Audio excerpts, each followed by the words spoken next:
So let's get started on a Wednesday night Fantasy Star adventure. Love that sound.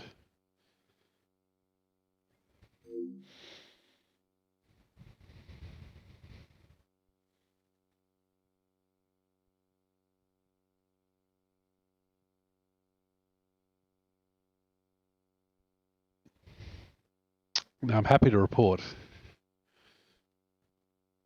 for the folks keeping score at home, that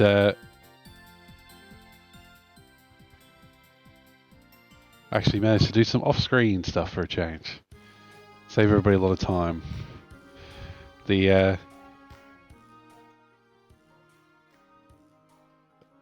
came to see Girling after we defeated Tajim, and yet again we were stifled by the game going, no, you can't progress yet. Even though the game's telling you to go to this guy and talk to him. You're not progressing. What are you talking about? That's not where you go. Throwing a bit of casual sexism from Meow as well. And yeah, so I had to think, had a look, and decided that there was two things I thought that could be. I did the wrong one first. I went back to Jara Cave because the mayor in Uzo and Veronica, Virginia, and the mayor's daughter in Uzo, neither of them were acknowledging that I finished Jara Cave, which is where we got the Iron Claw for Meow. So I was thinking, oh, is that what's wrong? Do we need to fix that up? So I went back through that whole cave, and I tell you what, we did the speed strat by falling down all those holes. Mapping that whole map, it took 5 atlases, and it took a very long time. What did happen, though, was that we encountered the Bone Golem again, which is who we got the Iron Claw from, and we got another Iron Claw. So I was like, oh, maybe this is it. Maybe we just need the Iron Claw in our inventory. Came back to our friend Girling, no dice. So then I thought, everybody's mentioning Tajim. Girling is talking about Dozaurus, and I'm like, oh no, am I going to have to find the one village of Dozaurians on Dozaurus? And then I thought, no, maybe we just didn't get everything we need from Tajim. Maybe we need to go talk to Tajim, however you say it, and get the goss that way. So, not as bad as Jara Cave, but I had to dig through that dungeon again with all the Vulcan enemies and all that sort of stuff. And yes, he had one more line of dialogue. Nothing to do with Girling. He did say that on Dozaurus there are 2 caves we need to search, one with the dragon, one with the Laconian arm. And then when we came back here, a couple of levels higher, a couple of hours wiser, Girling talks to us. The Parman key, it opens Abion's tower and Medusa's temple. That'll be handy. They house Laconian equipment. Do you want to retrieve them? Sure do. I need to redeem myself too. Getting the weapons and having a rematch with Medusa should do it. Don't get turned to stone, Tyrone. I got a facial. Her cave and temple must be connected underground somehow. Coming and going as she pleases. Yeah, we did find a secret area in her cave, so... She's on the loose. Stop her for all our sakes. The Parman key is hidden under a dead tree in town. A dragon dwells in Abion Tower. As for Medusa, I'm not going to let her win. This is my angry face. Yeah. Search the dead tree for the key. Hey, that rhymes. So is it this dead tree? Nope. 2 dead trees. Maybe it's this one. It's the Parman key. We found it. Abion Tower. Excited? We're going to smash that red dragon. Don't have too much fun. Sorry. Where is Abion Tower? That's my $1 million question. Nobody's actually giving us any kind of hints of where it might be. There's quite a few bits of landmass we haven't gotten through yet. There is that gate above Sion. Maybe that's where we need to go. Well, let's see if Girling gives us a hint. You found it? Good. Be careful, okay? Your enthusiasm is cute, but you're going to need luck and skill too. We're not cute, we're hardened warriors. Whoops, sorry, wrong button.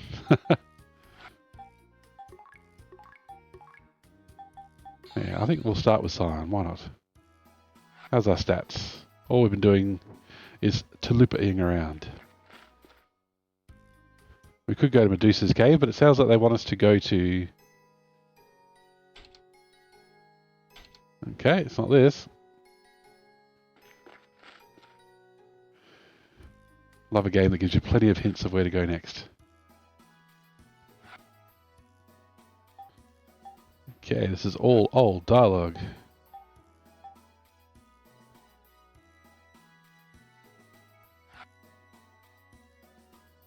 Buyer Malay is beyond the Tarua gate up north, which never opens.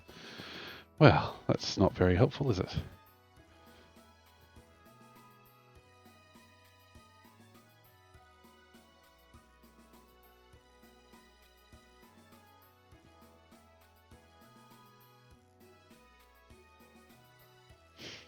We can always just try Medusa's thing, like we know where that is. Is it a mistranslation? Is Abion Tower and Medusa's Tower the same thing? I don't know, but it is the one lead we've got, and it's you get there from Gothic. So, you have anything new to say? He's back. I'm shocked. No, that's the doctor. Dare I top up her MP? Why not? Let's do it.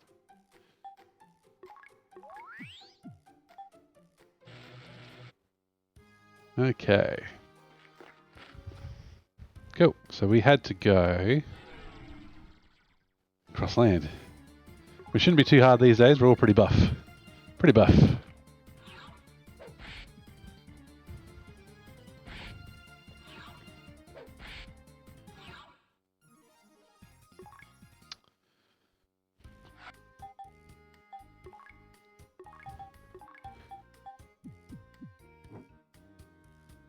Okay. That ain't it. Could use the Land Rover, I suppose, but that's probably a bit overkill. It's not far.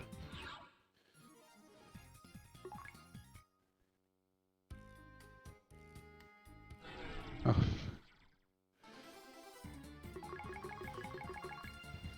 I didn't save, but I have a save right before we talk to Girling, so it's not exactly a humongous walk back.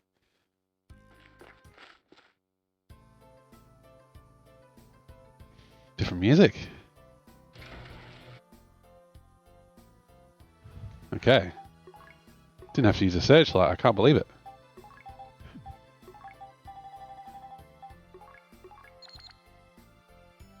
Yeah, when going back through Jara Cave and mapping it out, found a few more treasure chests. Got some Meseta out of it, so that wasn't too bad. I ran away from a lot of battles. Because, bleh.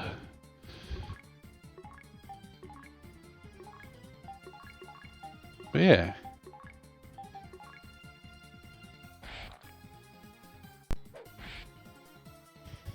There was a mace for loots in there, but was nowhere near what he's got now, so that wasn't worth the trouble. And yeah, everybody leveled up to level 38, so that's where we're at.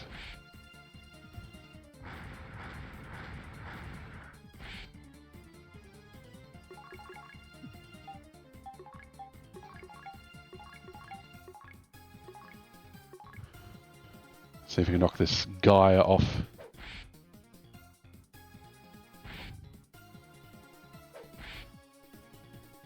I feel like I should be focusing fire on the Marauders just to get them out of the way. We do more damage and to them, so clearing them out first probably isn't the worst idea.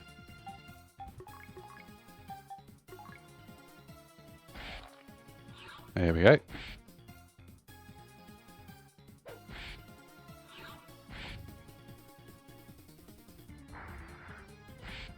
Oof.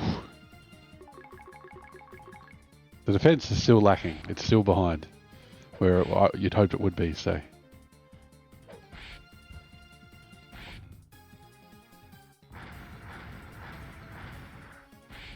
Okay, gotta be running away from these guys in the future.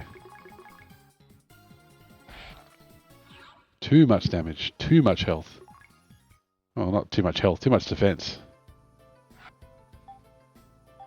So we're already dipping into the spells.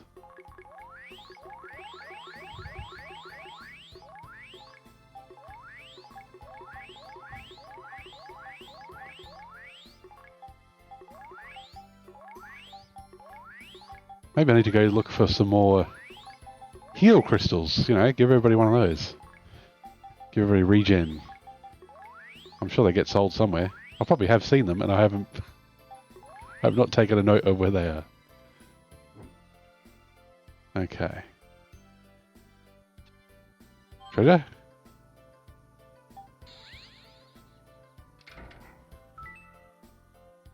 Yeah, 2,000's not bad too. I should be on the lookout for pitfalls, I'm assuming. Although I'm also assuming, lots of the word assume there. Oh, here we go. Flame lizards. I'm assuming that since this is a tower, we'll be climbing up.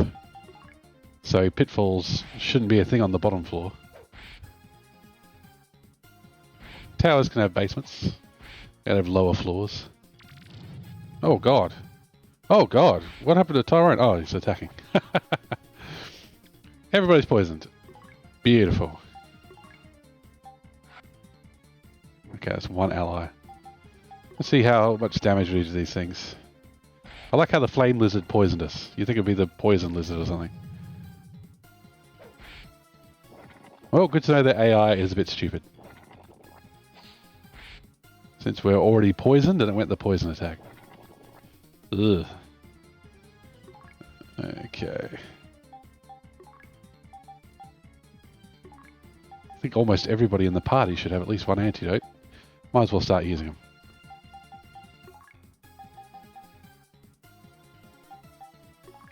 Those soul atomizers might come in handy as well.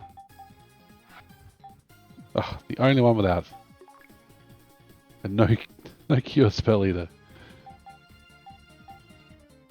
Oh. Oh, there you go. That's the poison cure. Oh, the rainbow effect.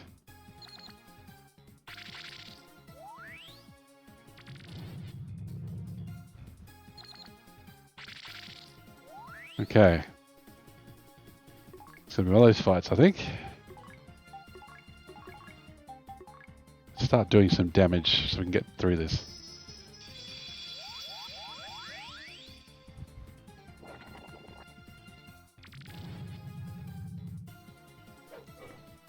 That poison damage is really rough. And Tyrone missing really does not help. He's our biggest damage dealer. That sound effect is gross. Oh, these guys are really going to test the MP stocks of the party.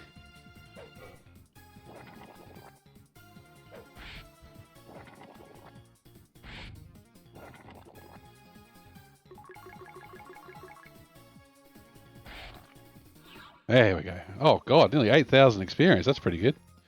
No complaints there. No complaints at all. Now, poison doesn't persist, does it? Okay.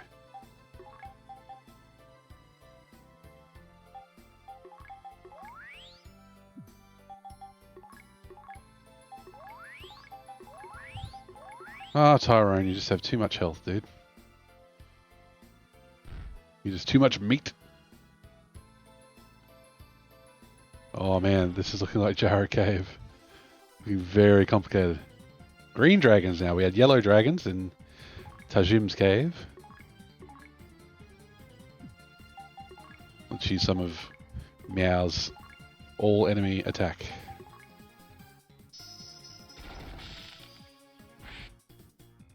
Okay, ice isn't a big hitter for the green dragon. Lightning's a little bit nicer.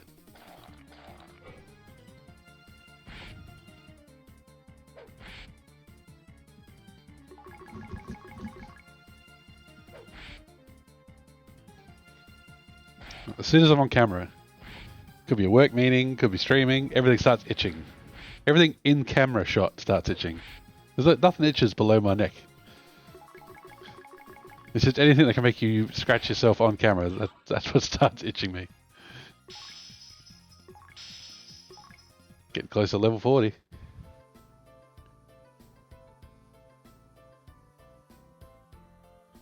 This almost sounds like town music. It's very nice. Okay, yeah, healing, sure. What does Pellery Mate do again? 30. What am I even hanging on to these for? That's nothing. Got some other Pellery Mates. Okay.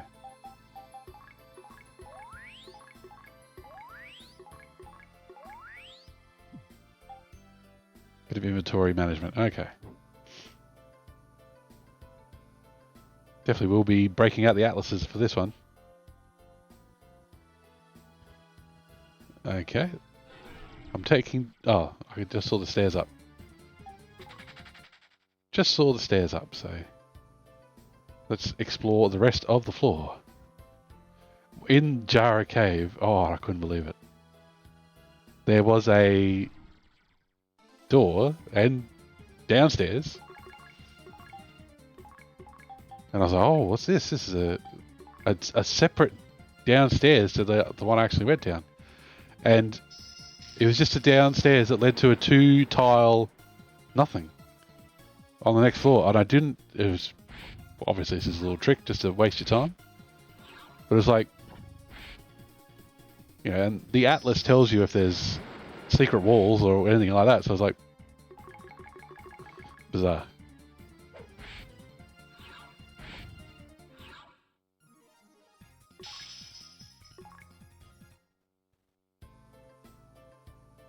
I thought I'd found a little secret, but it was nothing. That cave was a miserable place.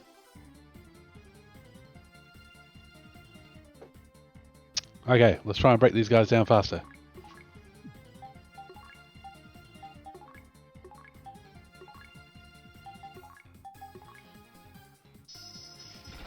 The 2 mass spells should take care of the Marauder at least.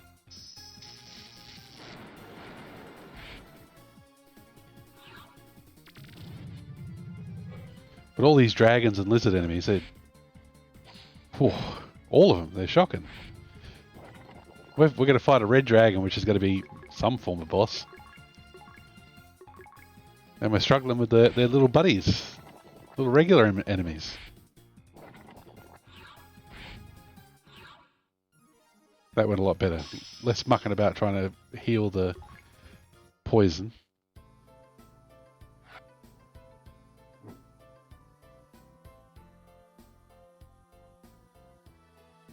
Jeez, this is a big floor.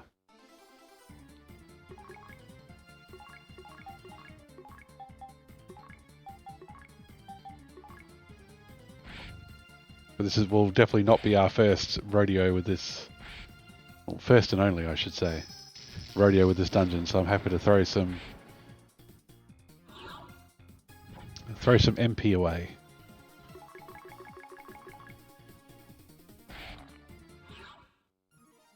Oh, I've got to try, mate. There you go. Take that. That actually does some healing.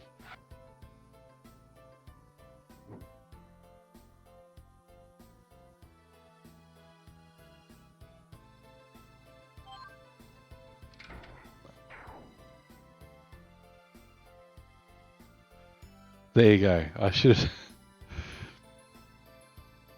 have known to have. Should have had wrapped going.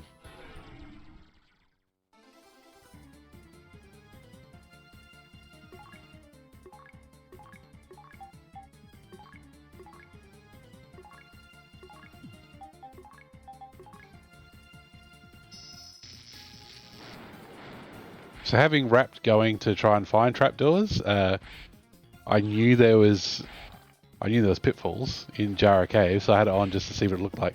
And the little green indicator turns red. I'll put it on in a minute. But of course, if it's a pitfall in the middle of a hallway, there's nothing you can do about it anyway. If you want to go that way, it doesn't let you jump over the pitfalls or anything. It's not like wizardry. I better heal Meow soon.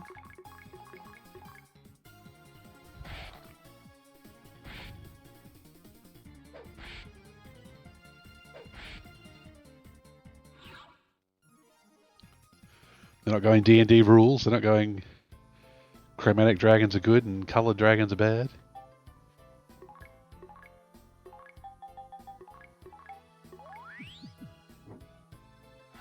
So let's get wrapped going, because who knows? If there's a B1, there might be a B2. Any Aussie watchers will know that there is, wherever there is a B1, there is a B2. And are you thinking when I'm thinking B1?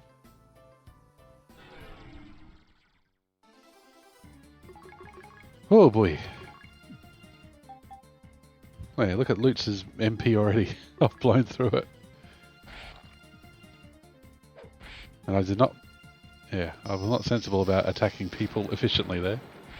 Ah well, it'll still be a 2-round fight.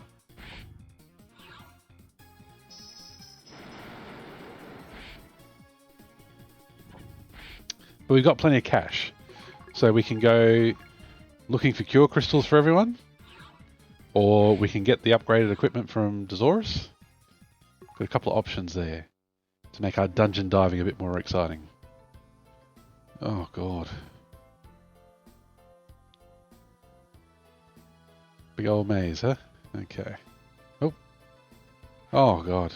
My Atlas. Bring it back. Why do I still have a knife there? Is that because that was her starting weapon? It may be.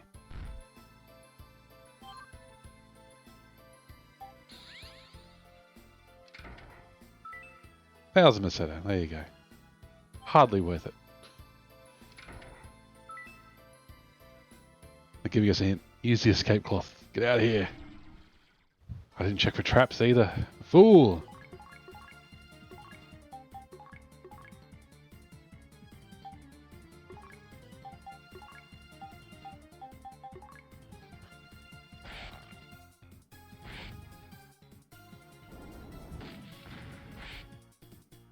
God, they're kicking Meow's ass.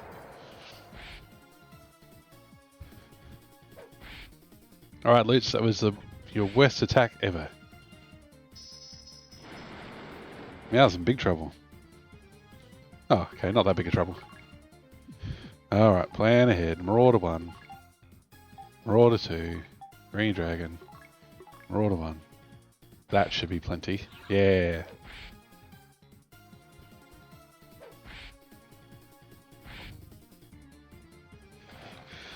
In Phantasy Star 2, at least there was this type of enemy, I guess you'd call the lizard type.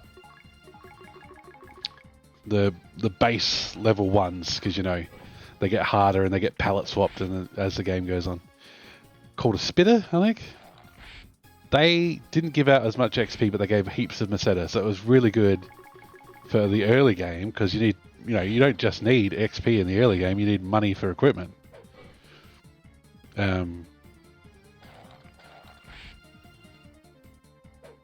Waiting for Lutz to die there. We're a bit walking wounded at the moment. There doesn't seem to be the equivalent here. Like, obviously it's the game beforehand. They don't have to have a money-spitting enemy. But it'd be nice. Because, as we've seen from some of the equipment drops, there's a lot of money to be spent in this game. Man, this place is gonna be huge.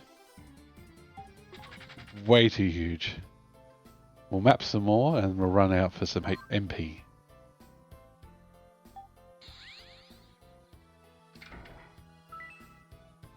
Hello?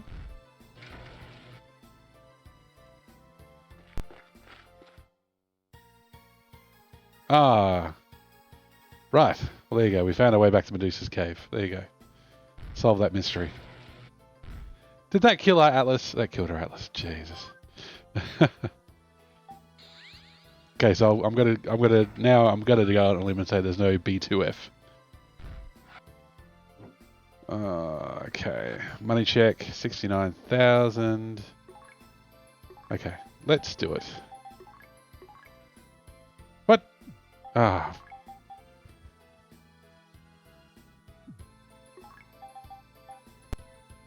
Oh, escape from battle. Whoops. Been using at least a spell for that. I thought it was for escaping from dungeons. Whoops.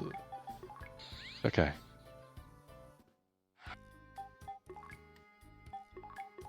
So let's do a quick stop into Gothic.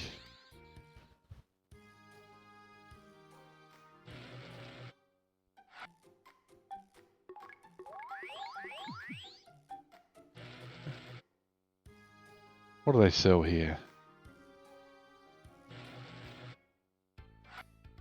Your routine items here. Light pendant. No. Okay, they don't sell them. They don't sell any of the good stuff. The good stuff being atlases and heal crystals. One day I'll be good at words. There was a shop in... There's definitely crystals sold here. Might be fire though. Heal! There it is. Let's do this. Everybody gets one.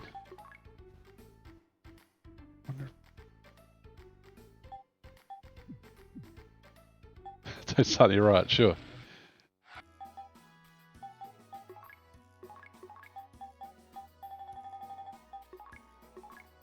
Alright. Now everybody, including Tyrone. Oh, would you look at that? You can have multiple. You thinking what I'm thinking? I'm thinking...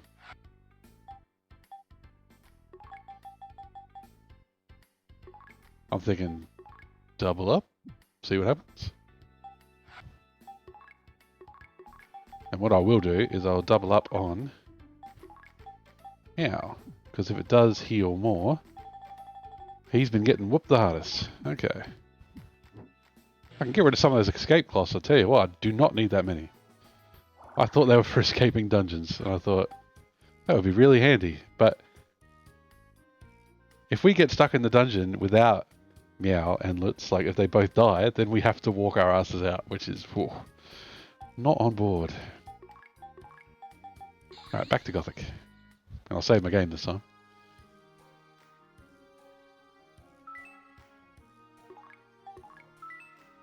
So does that mean we can use... No, okay. Can't use Collabo or... What if we try and use it? Can't use it, okay. So I had an unlimited source of healing for a second there. Oh, come on, I hadn't even left the tile. There we go. Let me leave, Gothic. Let me go.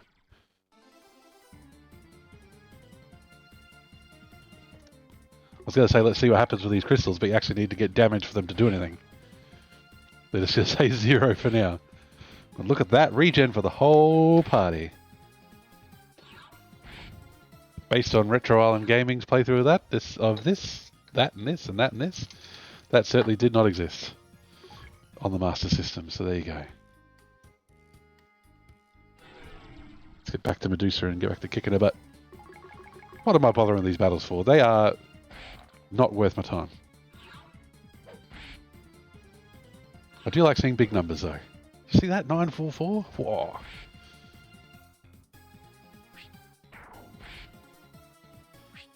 Oh my gosh. 3 damage. However shall we recover?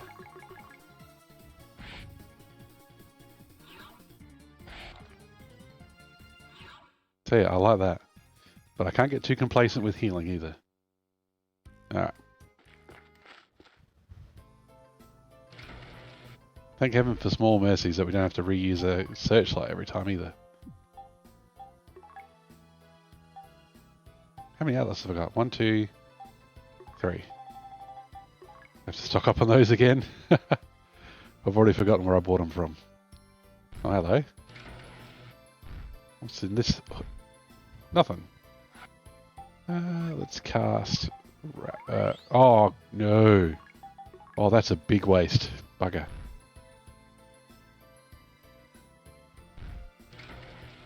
Okay, stairs down. I don't want to go down, I want to go up. Alright, let's see how this battle changes with us healing as we go.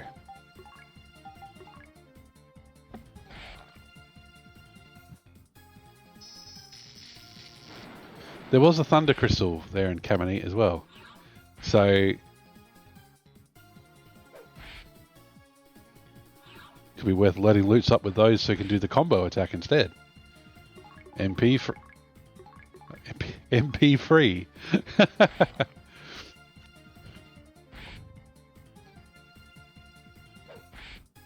Magic point free, I meant.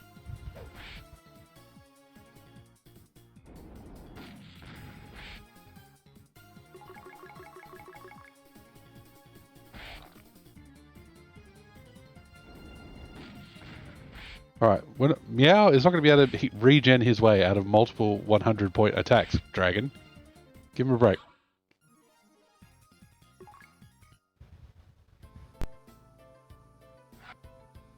There's definitely some sort of...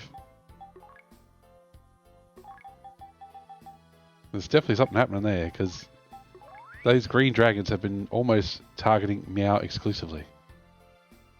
Okay, linking up the map.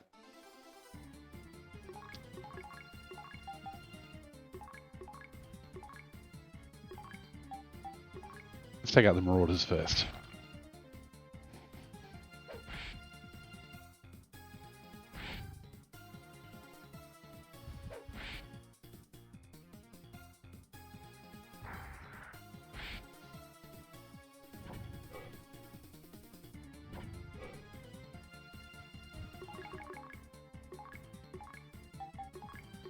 We've taken out 0 people so far. Look at this party of power. The thing about regeneration is it can make you boring. It can make your battles boring. You go, I don't care how long this battle takes. I can just keep fighting because I'll just keep regenerating. Now, they are not regenerating anywhere near enough. Number one. To out damage ray some of these enemies. But 2, I won't do it to you either. This is a, a let's play style experience.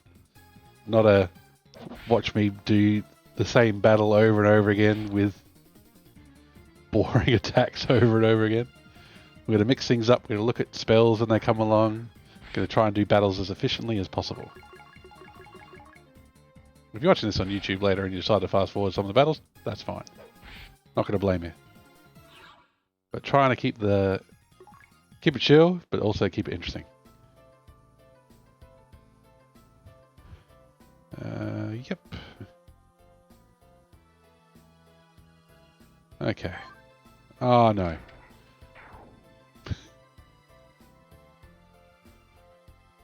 Oh well, let's finish mapping the basement instead. These guys take too long. Okay. I'd need to try and be a bit more efficient with my steps because the atlases only last 100 steps. But unfortunately, without the only thing I would add now, because I know the Master System did not have a map for you. The only thing I would ask, on my wish list now, is to have. What am I doing? That was a bad combination of attacks. Marauder 2 is going to survive that easily. The only other thing I would ask for is just have a button where you see the map.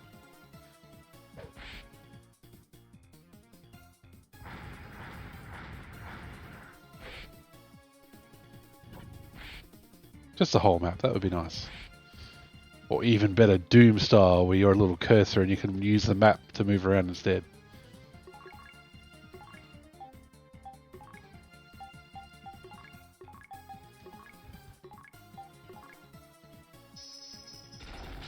Okay, let's get some magic happening.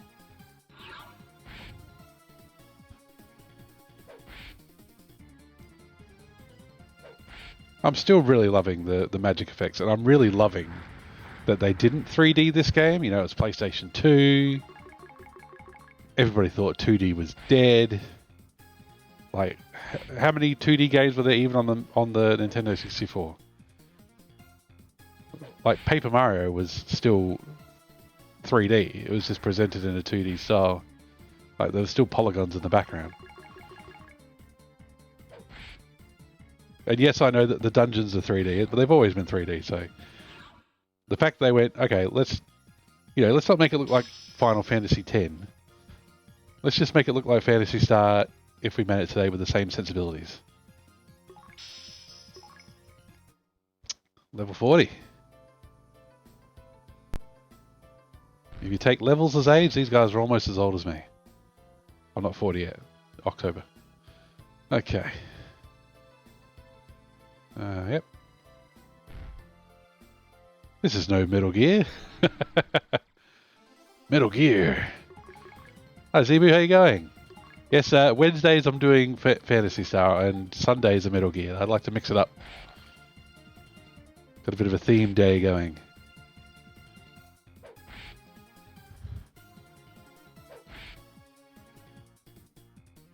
Ah, Retro Intro Roaster. How you going? I saw you followed me the other week. Thank you for that. Welcome to the chat. Fantasy Gear. I'd love to see that.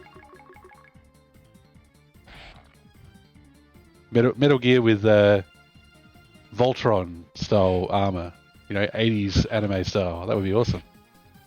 A Metal Gear that combines like Voltron. Oh, there you go. In Snake's Revenge, we just defeated Metal Gear 2. So what if there was Metal Gear 3? And like Metal Gear 1 and 2 with the legs, and Metal Gear 3 with the body. Hang on, I'm getting a good idea for a series here. I'm going to talk to Bandai or something.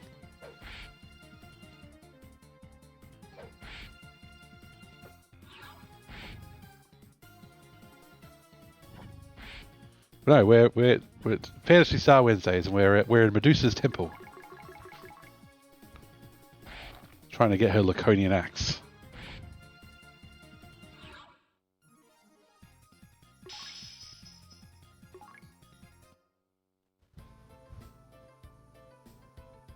And right now we're in the basement because we keep falling into pitfalls. Which do not get marked on the map. So I have to make sure we keep the pitfall spell up and running.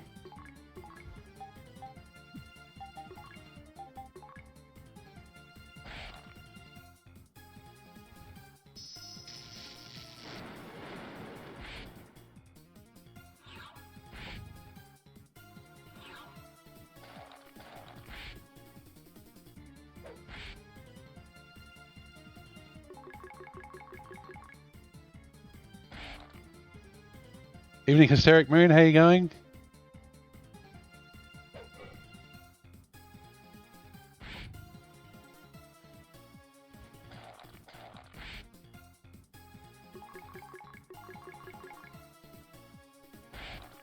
I'm sorry I missed Toe Jam and Earl. Love that game. Love the music.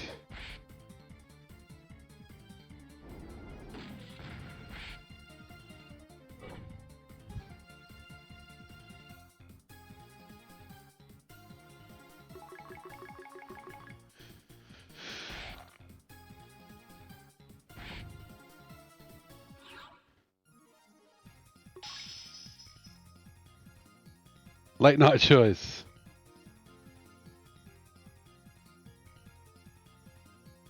Just a moment, I'm getting a text message.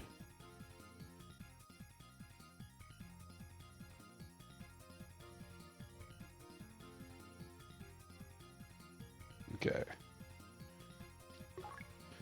Level 40 for the whole party. Oh, there you go. Treasure for our troubles. Crap treasure, but treasure all the same.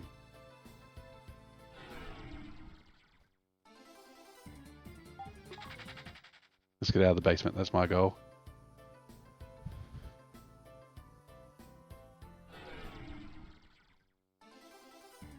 Okay. Let's see what auto does.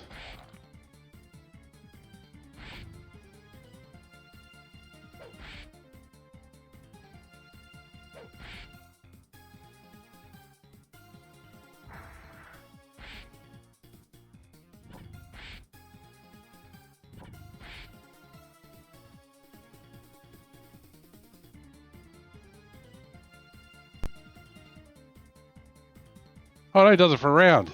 I thought it was safe to answer that text message while while the game played itself for me.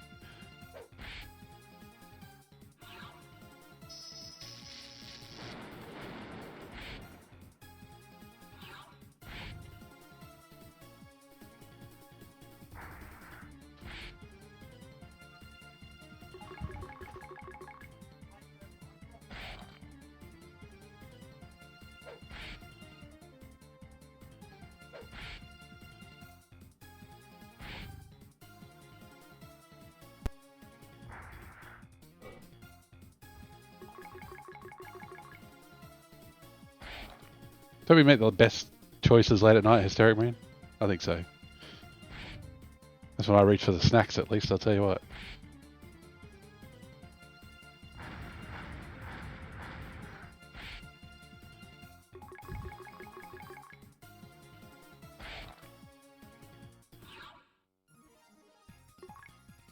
Ah, someone redeemed it. There you go. It was inflicted upon you. I swear the encounter rate is higher in this in the basement to try and make us. Have I found the stairs up out of the basement yet?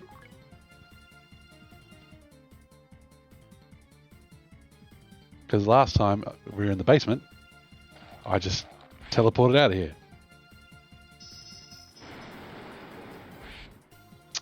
The new 3D one? No. I was keen, the thought had crossed my mind, but yeah.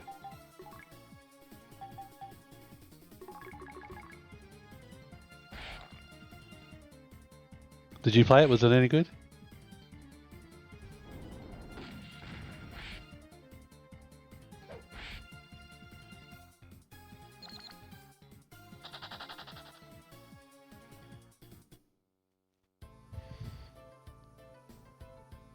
That door leads to... I think I've just realised something. Which is... anytime we get... the basement is just a trap. There is no stairs up. No, I found stairs down. Hang on. Anyway.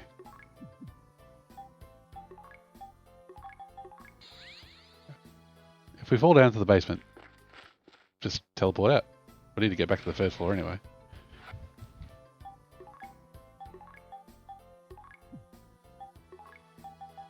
Oh, my stash. My stash of atlases is getting low. That's alright, we already found the stairs up to B2, second floor.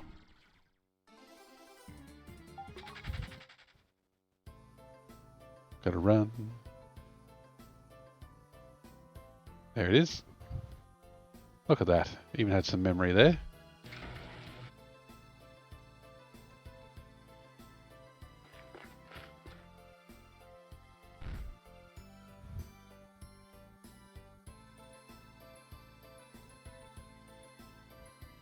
Okay.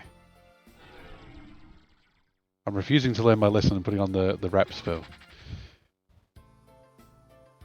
Was it funky though, Hysteric Man? That's the $1 million question.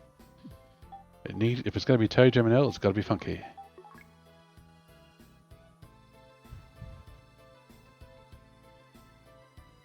I probably wouldn't have even known what a record scratch was when I first played Toe Jam and L.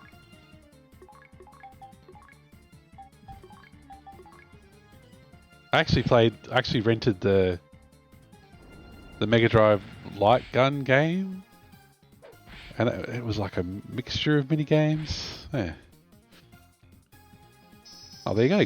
Evening Barley Bap, how you going? Good co-op game then, was it?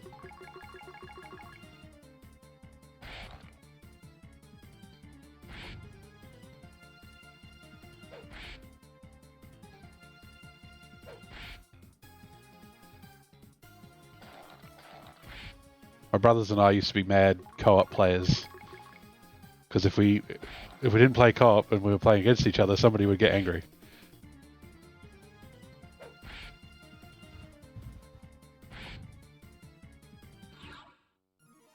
Oh, there you go, setting up a game. Good idea. We need to heal loots. Holy moly.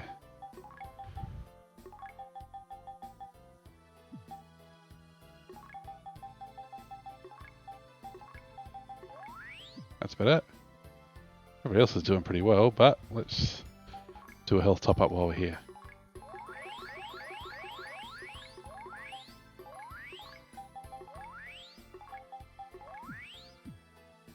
Ah, the Switch. They say, unfortunately, the Switch is great, according to my nieces and nephews.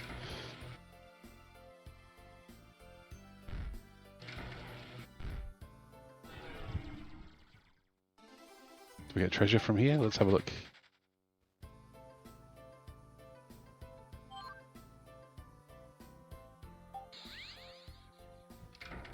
There's very little cross-platforms like Rocket League and Fortnite, and that's about it.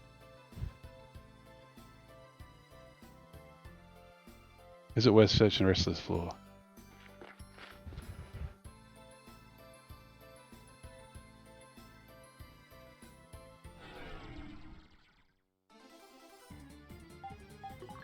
Alright, let's fight.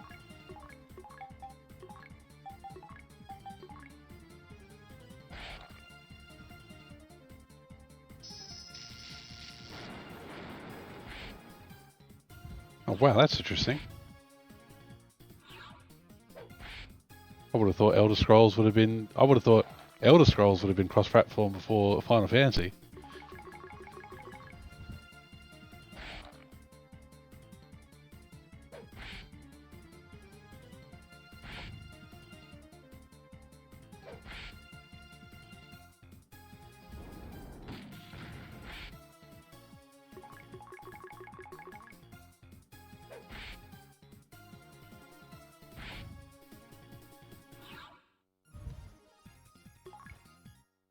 Did Elder Scrolls Online come out before or after Bethesda became a Microsoft property?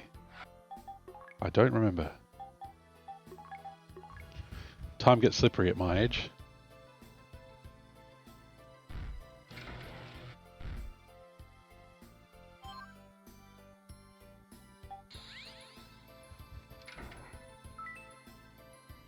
Okay.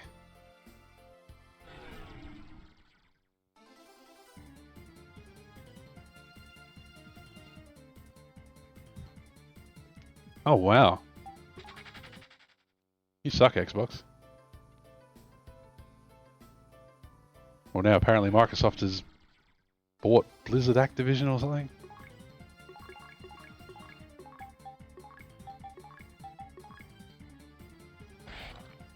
So Call of Duty will be Xbox only.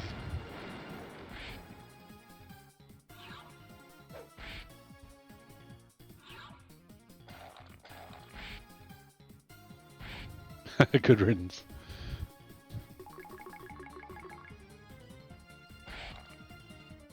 But Diablo, what about Diablo? What about Warcraft?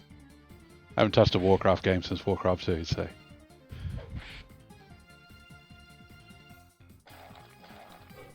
I'm so glad my only real MMO I played was Phantasy Star Online. If I'd played EverQuest or World of Warcraft or something, I probably wouldn't be married and have kids. I'd probably still just be playing World of Warcraft.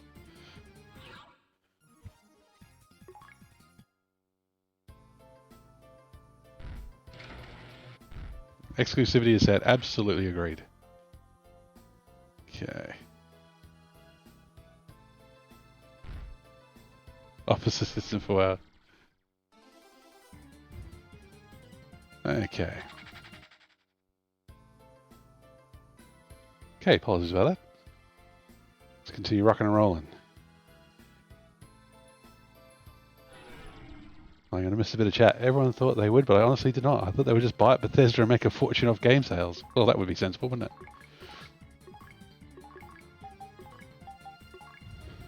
All that just to try to shift consoles when there will be millions in potential game sales. Skyrim must have sold millions of copies on PS3 and again on PS4. How many millions of copies of Skyrim on PC would there be even? Like...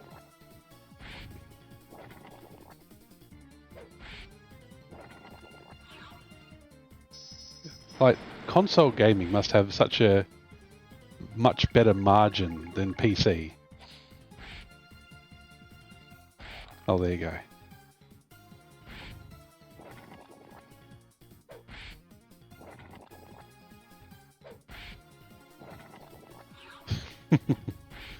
The war never ends in Microsoft's mind. Every time Steve Ballmer closes his eyes, he's back there. At E3. I don't know, I'm trying to come up with a story. It's not really working.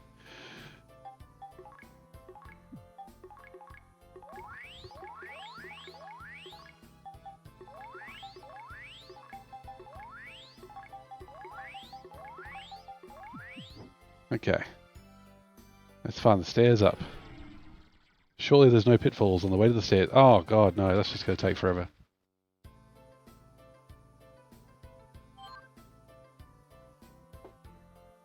How do we get off this floor?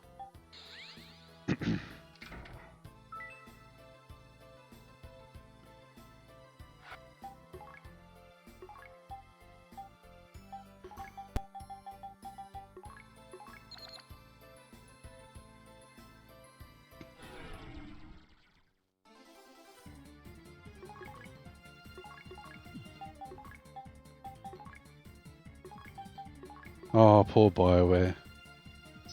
Mass Effect 1 and 2 was so good.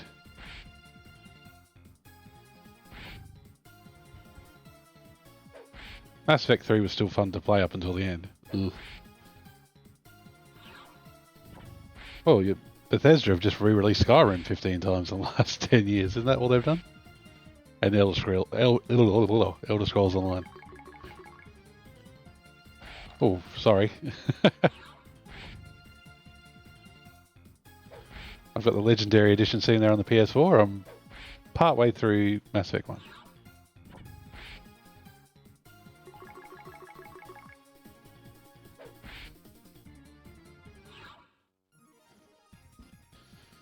BioWare games have that issue for me where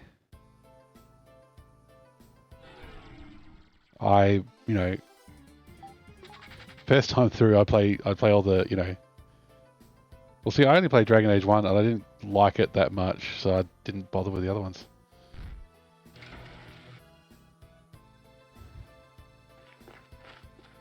I think what we need is another way up to the second floor.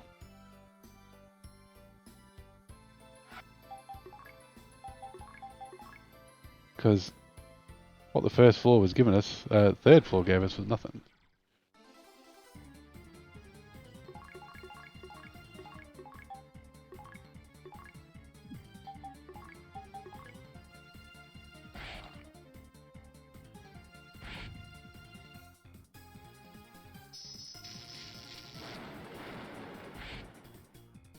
Let's fix up my chat there. Oop. A little bit cut off. There we go. That's better.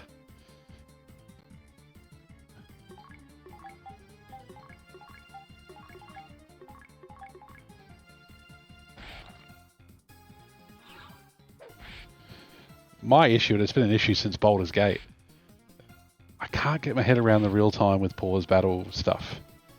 I need turn-based, and like my brain melts otherwise. Or the AI needs to be good enough just to do its own thing, and like carry me through. Yeah.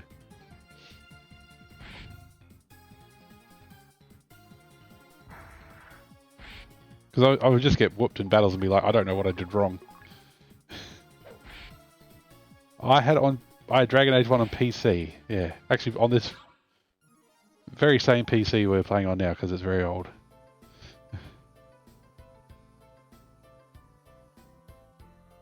How do we get up? Ah, there's another stairs up. Let's go there.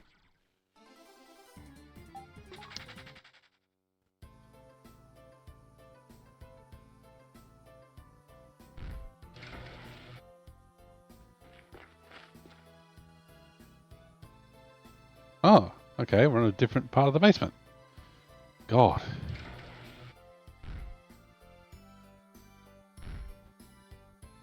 Okay, so we can get out of the basement. That's good to know. Can we go up?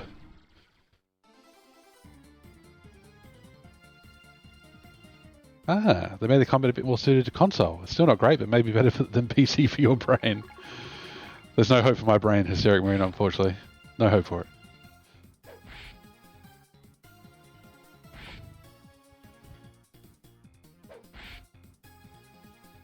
You're talking to the guy who plays games twice a week for a couple of hours, and rather than play the same game, he plays two different games for variety, even though he plays twice a week for a couple of hours.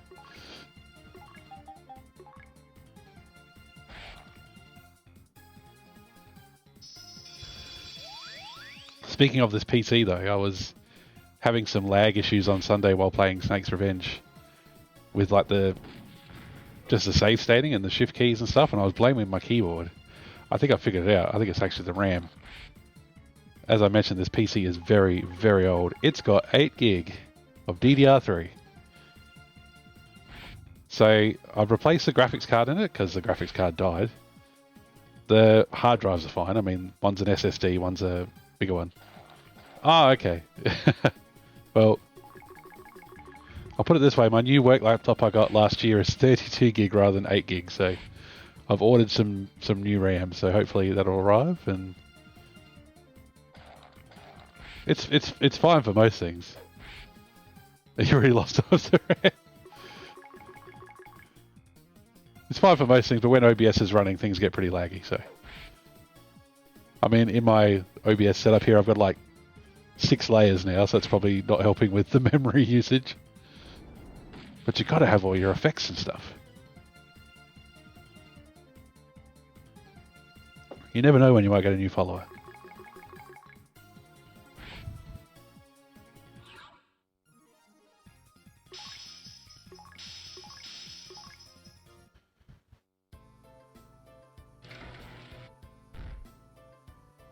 Oh my god, this dungeon. It is a complete maze. Searchlight? I need atlases, man.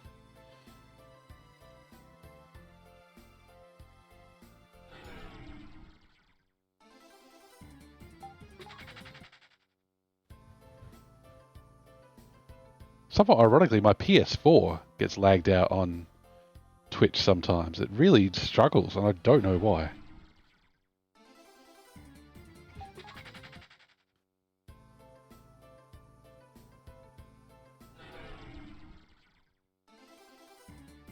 It's awful in general. You don't have a pro or anything?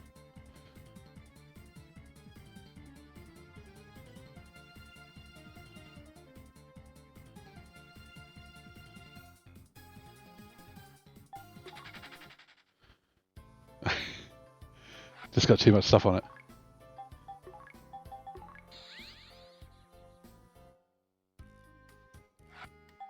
Just gonna go and heal up.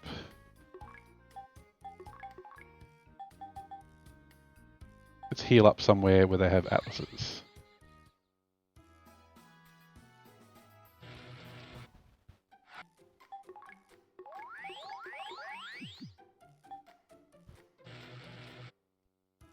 I don't even have a pro, I've just got the normal one. But with the PS3, I put a new hard drive in it to have more storage. So even since the PS3 days, I've been very good at switching games in and out and doing the database rebuild thing. So it's not struggling too badly. This one. I think this one's got atlases. Sure does. Oh my gosh.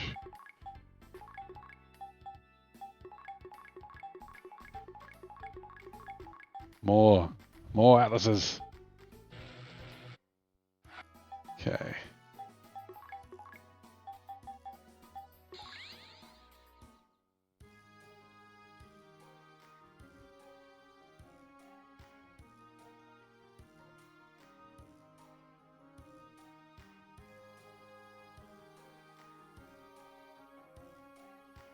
Okay.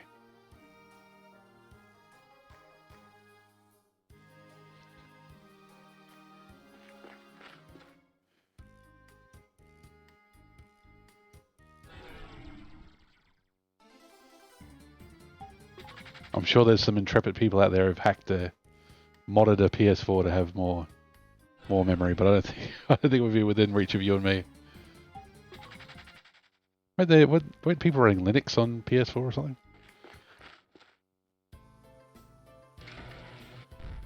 Okay.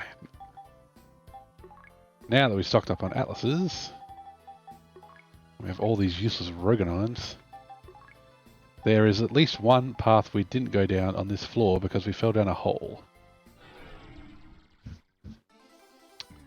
Yes, you definitely can.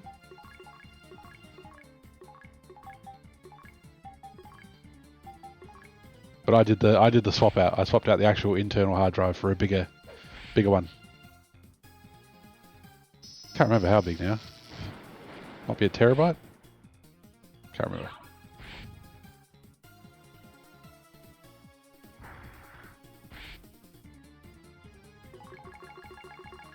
That was also a long time ago. The PlayStation 4 for a long time.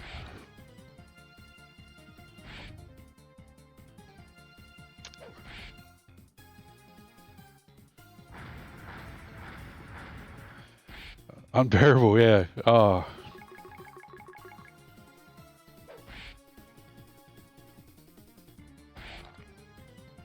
That's the thing. Like, I was all in on digital. Like, I love being able to just switch games without having to get off the couch. But yeah, preservation, exactly. It's like, one day a corporation could go under or could simply decide that I don't own that game anymore, and you can't have it. I'm not worried about Steam. I'm not worried about GOG. I don't think they're going anywhere anytime soon.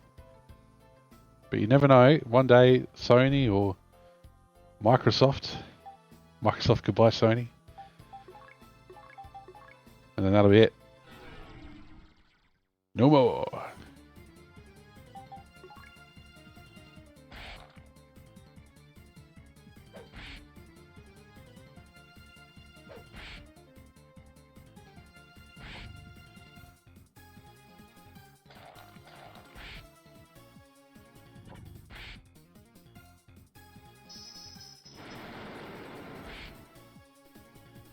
Well, that was why the Wii was so great. Like, you could play GameCube games on it. It had the Wii Shop that let you buy N64 and Nintendo and NES and SNES and Mega Drive games. I thought this is the greatest thing ever. Just buy whatever console games I want. Never have to worry about losing them. And then, of course, the Wii Shop went bye-bye.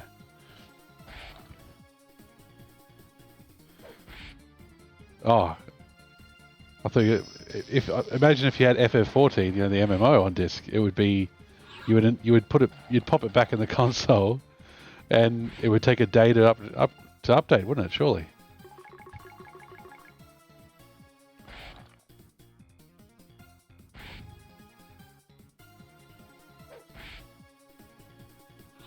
Yes, Bap, that's the way to go. I've got I letter bombed my Wii, which is just putting something on an SD card.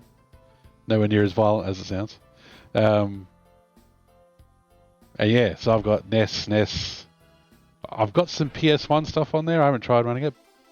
Runs N64 just fine, so I'm sure PS1 will be fine.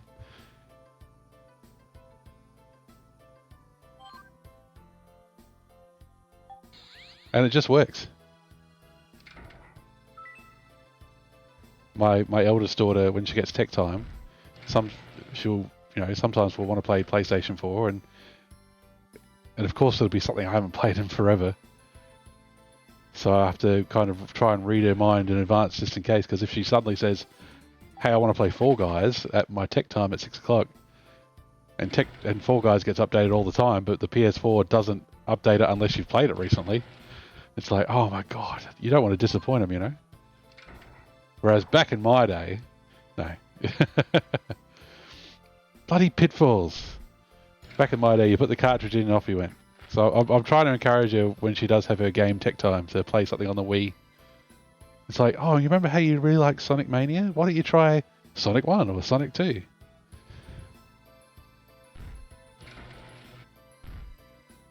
Or Sonic 3C, which is a mod of Sonic 3. What does that mean, Dad?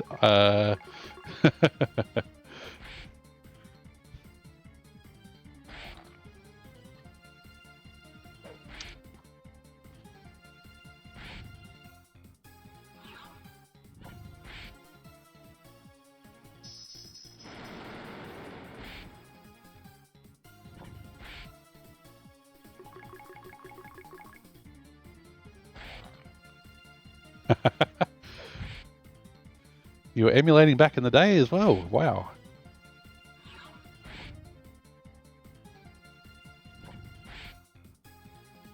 I definitely remember leaving my PC on all night so dial-up could download an entire album of songs or something like that, which would take forever.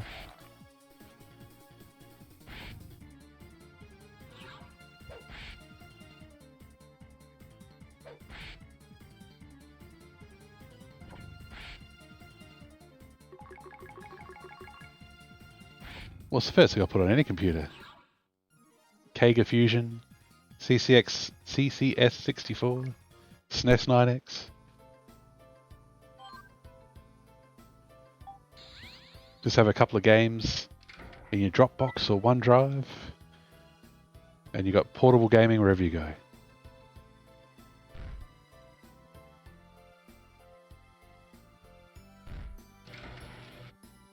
Ah, there's some stairs up. Yeah, oh man. It blows my mind that you can fit that entire library on a decent sized disc.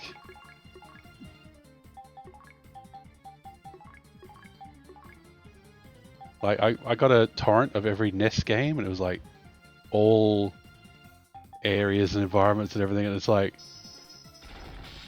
2 gig. Took like 5 minutes to download.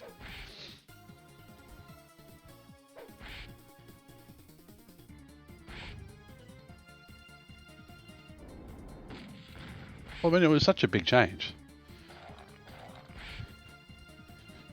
I was in uni, so this was like 2005. And I was submitting code on 3.5-inch discs because flash drives and stuff were way too expensive. You didn't even get that much storage on them anyway. But yeah, CDs. We had. Do you remember? I'm sure you had it, Historic Moon. The stack of CDs with various burnt things on them.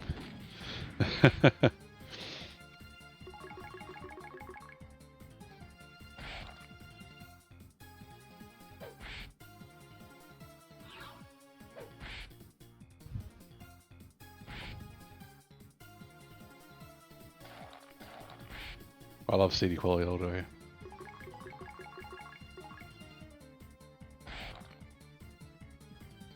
Although there is something to be said for MIDI.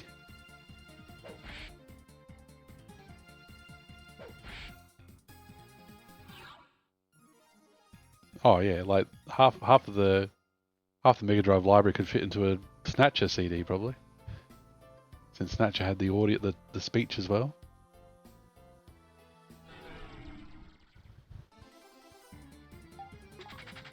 These guys are no fun to fight. Okay.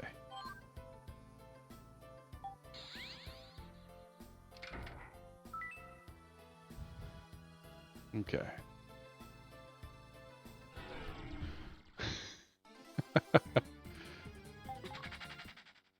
It's just Battlefest 2022.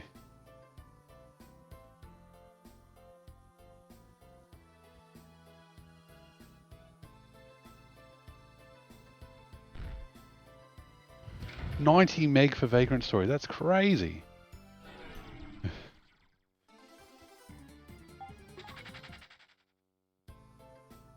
God, I honestly can't believe that. Vagrant Story is definitely one of those ones I want to go back to as well. Played the first few areas of it. Didn't quite get my head around the battle system. I think it's just the intro is FMV, isn't it? Unless the ending also has FMV. Alright, might as well fight something.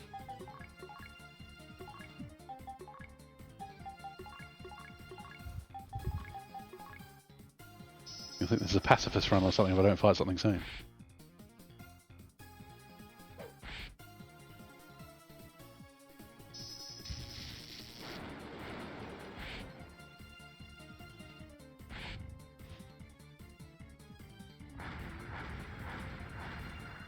I only finished it once and I'm a bit scared to revisit it because of how steep the learning curve is.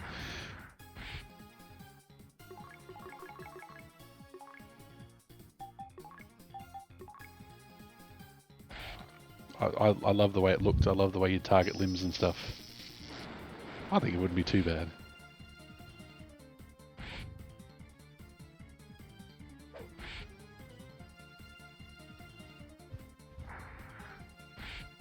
Squaresoft games have actually always been rather accessible. Like, you can talk about Final Fantasy Tactics and all the weird things you can do in that and all that sort of gear, but you could beat your average Final Fantasy game just by grinding and everything else. I mean, Vagrant Story didn't encourage grinding. It had the whole weapon system and limb targeting and stuff like that. The brake system, was it called? Something like that? And as an expert PlayStation 1 player, Barley Bap, I'm sure you'd be able to handle it again.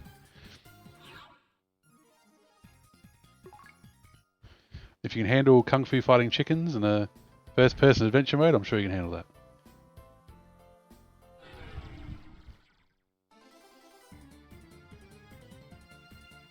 Oh yes, I remember that about Final Fantasy VII, but if I ever did that, it still would have blown my mind. Even knowing what I know about technology and stuff, I still would have been like, what?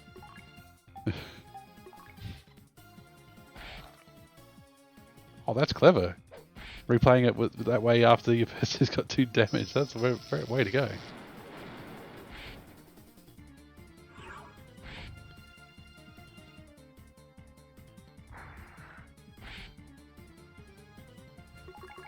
I think Vagrant Story would be one where it's going to benefit from the art style.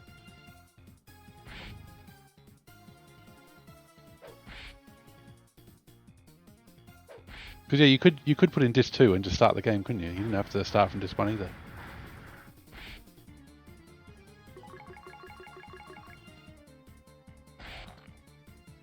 It was such a milestone. It was such a milestone in those days when you would get to the insert disc 3 or whatever. It'd be like, oh my god, you know, because they would try and make it something big happen at the end of a disc.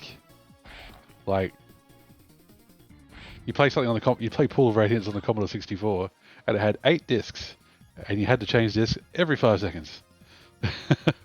But then, you know, you play Final Fantasy VII or Final Fantasy VIII, and changing disc was an event.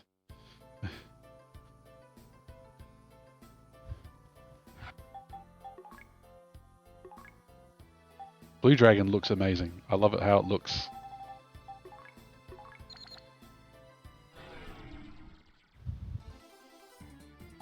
I guess you could get that from Dragon Quest XI now, like, because that's got Toriyama art as well.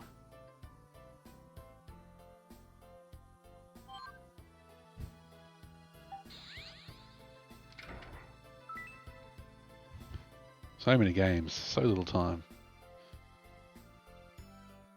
There's nothing wrong with a by the numbers game sometimes. Sometimes that's all you want.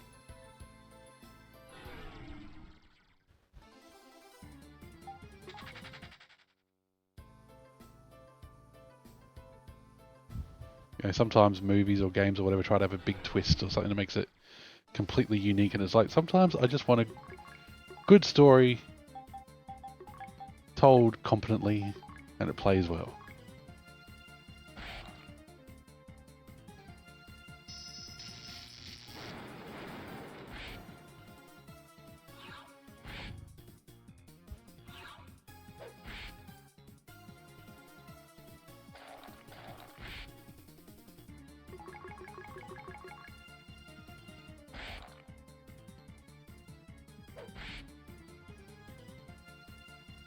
My Phantasy Star just plays well, it's just crunchy. There's no tricks to it, there's no real time, it's just press button thing happens.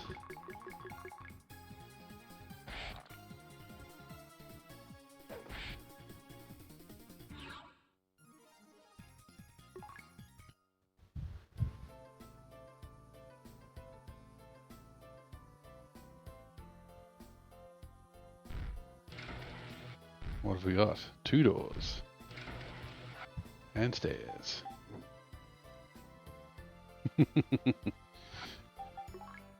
Crunchy's a very good word for it.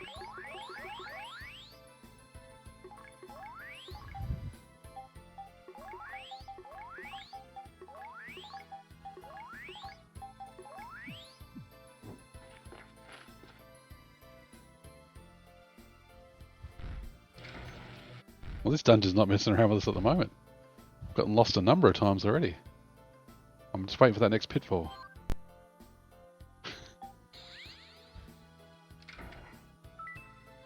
Oh, Roganine. I've got to use up all my Roganine. It's just not worth it. Doesn't do enough healing.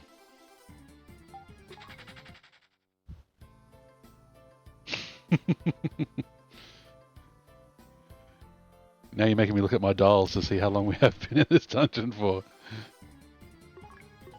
Let's get near the AO mark. It's a thick sode of dungeon crawling.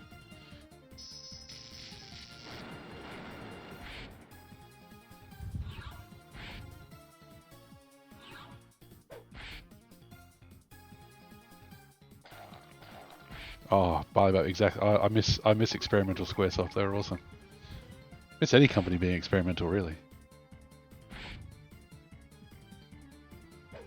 Square Enix does at least publish some more experimental games, like Drakengard and Nier. If I'm pronouncing any of those correctly. They don't know themselves.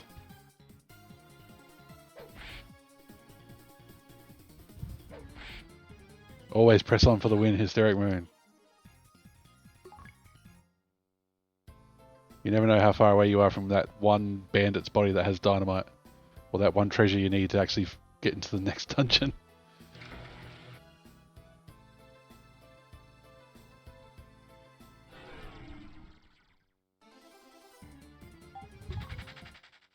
I do need a random encounters counter.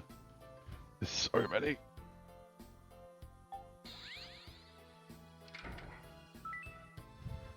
Oh, 10,000. We'll take that.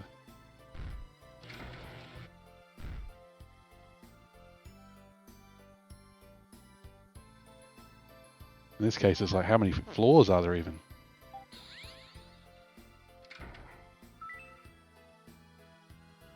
Oh, they're chucking money and chests at us all of a sudden.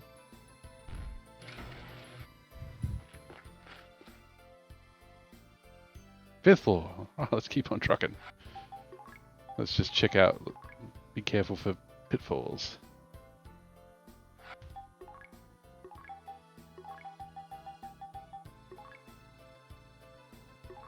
I would definitely agree with that, for sure. Square had more output, if I can put it that way. And it may be there was more NX games in Japan, rather that didn't make it over here, but back in the 90s at least, Squaresoft were definitely the bigger company of the two.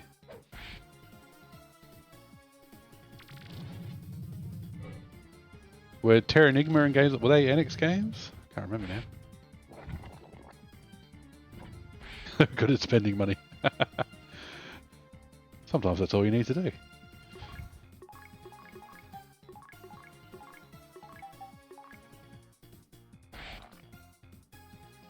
Ah, there you go. NX published. There you go. I knew I saw an NX one there.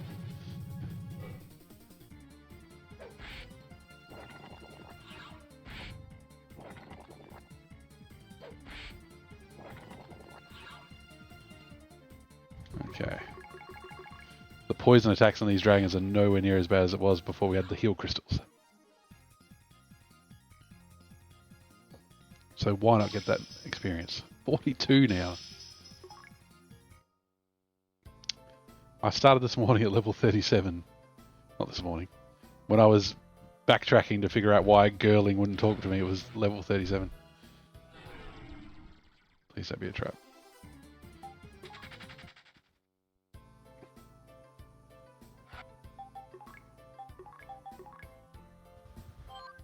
Nope, not a trap.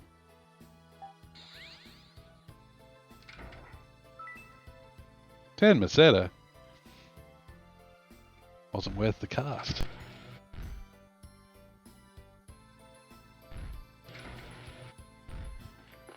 Oh, ActRaiser, yeah.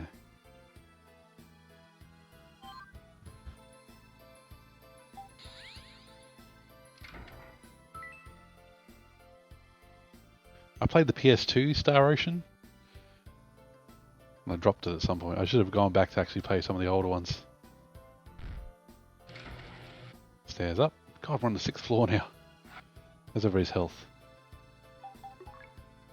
That's the other thing you have to be careful of. Next climb up the steps could be.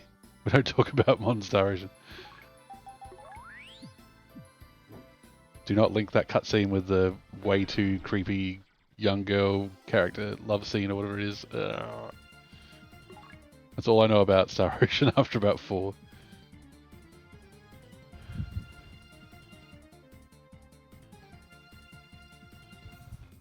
4 looked boring.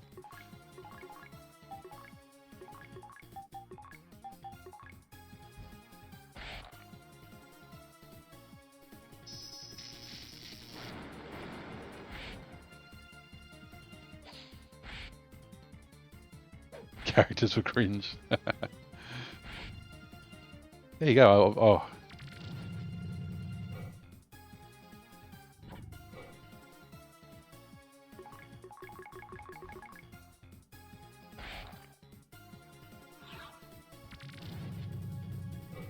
Yeah, you've got to have variety. You've got to have at least varieties in enemies, which is actually this game is lacking at the moment. These Marauder enemies have been along for like the last 3 dungeons. At least the tile set's slightly different.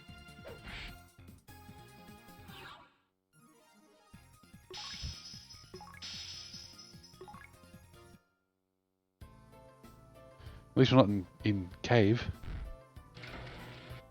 Ah, 2 stairs up. Tricky stuff. Okay.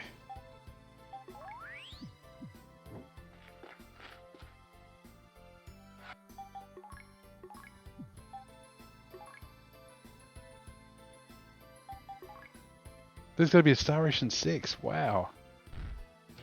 How long ago was Star Ocean 5?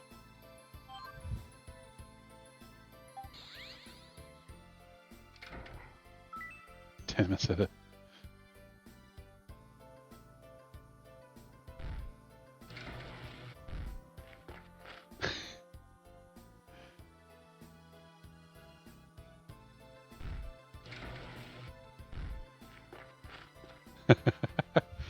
Can we have a modern Terranigma or can we have Star Ocean 6?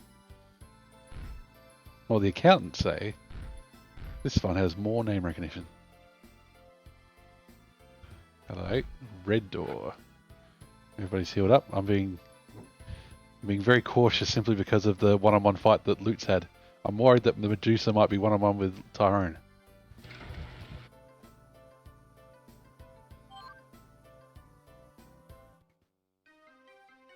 Is that Medusa? Is that? I don't know. You tell me. She doesn't seem to have the right hair. Not enough snakes. Be careful, Meow. She can petrify you. I can sense incredible evil emanating from her. Evil. The rematch is on. Let's go. She's got a haircut. Cut off a couple snakes. Oh, she's got more snakes in this one. There you go. And an arm. Oh, God. Now, what can we buff with? Let's just hit her. And let's do defense. Magic defense. Yeah, let's do magic defense first. Attack. And let's try fire. Medusa.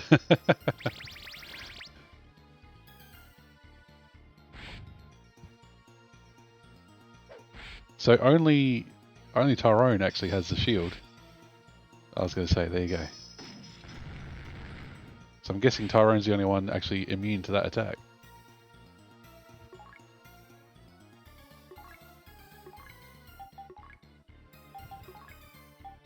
Let's see if QLR will fix it.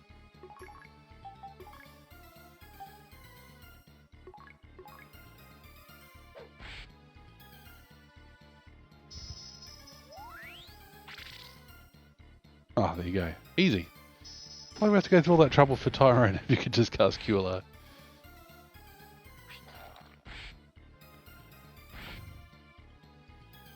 That snake attack animation is pretty awesome. Okay, let's do Waller. I should have done Power on him as well, but I will. Keep an eye on Lutz's MP. This is boss time.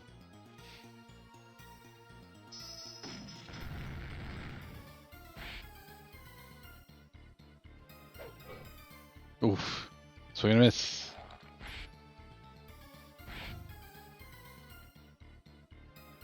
That effect that comes off it is cool. Alright. Let's just get Tyrone hitting harder. Let's just hit away.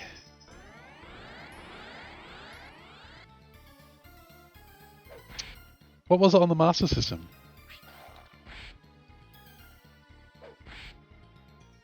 Eric or Jeff or something. Noah, that's right.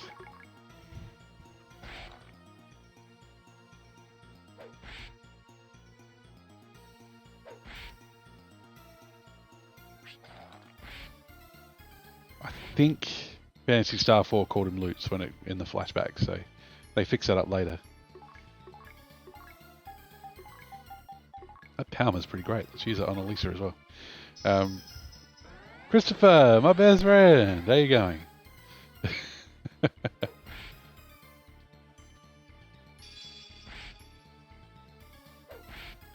2 was already confusing.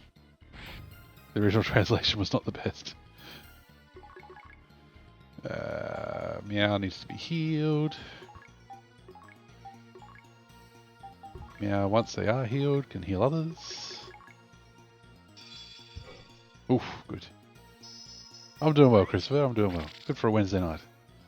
Back at work this week. So where usually I'd come into the shed and just play games on a Wednesday or a Sunday night during my holidays, I've actually been in here all day working. So I did not have an Xbox controller in my hand all day long.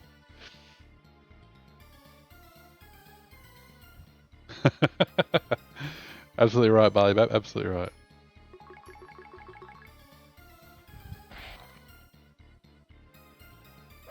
Medusa has got a ton of HP. I say, as she dies. Alright. Anyone want to talk about it? Abion Tower is next. Excited? We're going to smash that red dragon. Don't have too much fun. Sorry.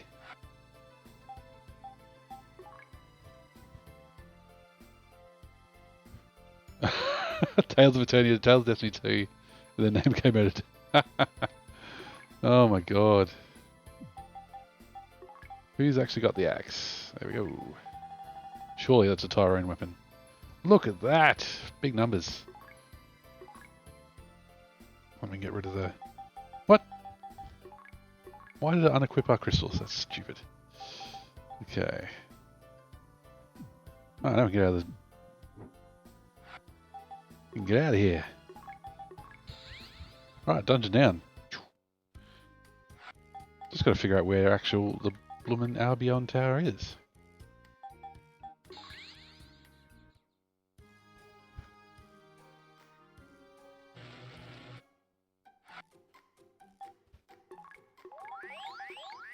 Look at that, nearly 100 grand in the bank. Monster World 4, oh god, yes.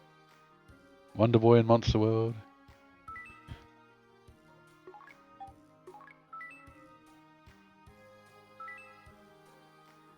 $42 now. Levels are going through the roof. Wonder Boy 6, Monster World 9. Okay, let's have a look at the Palmer map I've got. Is that the Abion Tower? Maybe it is. We've been almost everywhere else. And there hasn't really been decent NPC dialogue saying, just go here, because that would be too helpful. Oops. There's an island due east of Sion, so let's go there.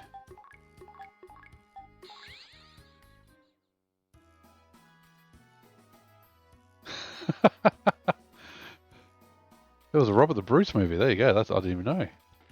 Braveheart 2. Actually, let's clear out our inventory a bit. We've got too much crap.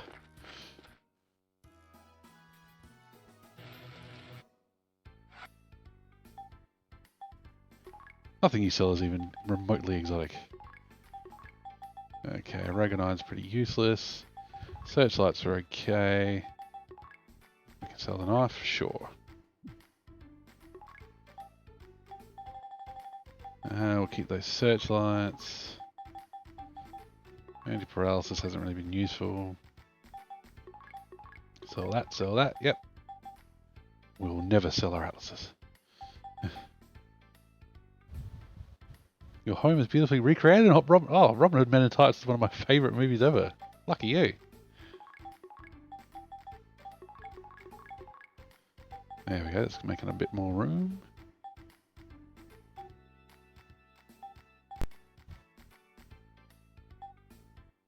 Okay. Rarest of the rare. You from Nottingham? You from Nottingham?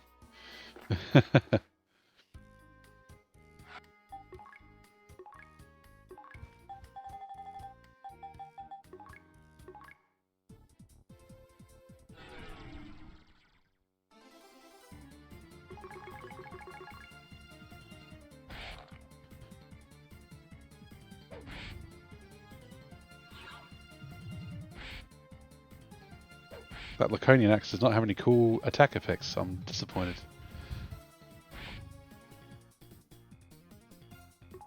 You've actually been to Sherwood Forest. That's amazing. Oh my god, I'm a humongous Robin Hood nerd. I'm very, very, very jealous about that.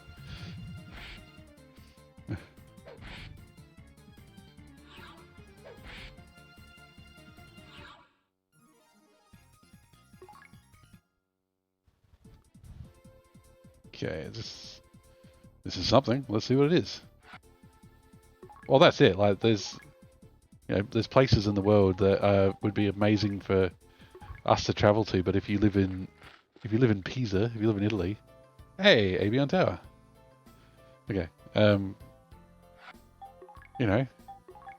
you live in the right part of New York, and Times Square is just in your backyard. It's just different for different people. Except for in South Australia, where there is nothing that anybody wants to see.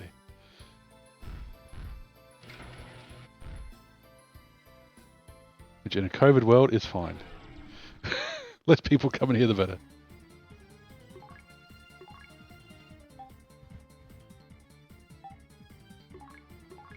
Let's see how the Laconian axe goes. Dress up as Robin Hood. Used to go for the outlaw events. Walk around the woods to find actors dressed up as these merry men.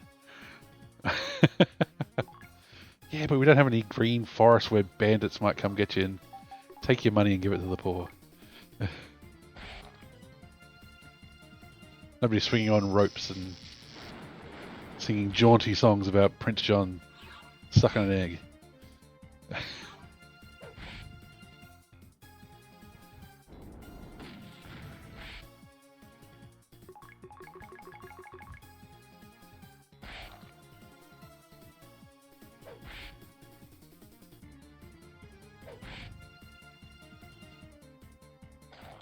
I'm actually dreading the great weather for tomorrow. It's going to be actually very hot. Which usually means I should get out of the shed. What are some of my favourite foods? Some of my favourite foods. Unfortunately, all my favourite foods are terribly unhealthy for me.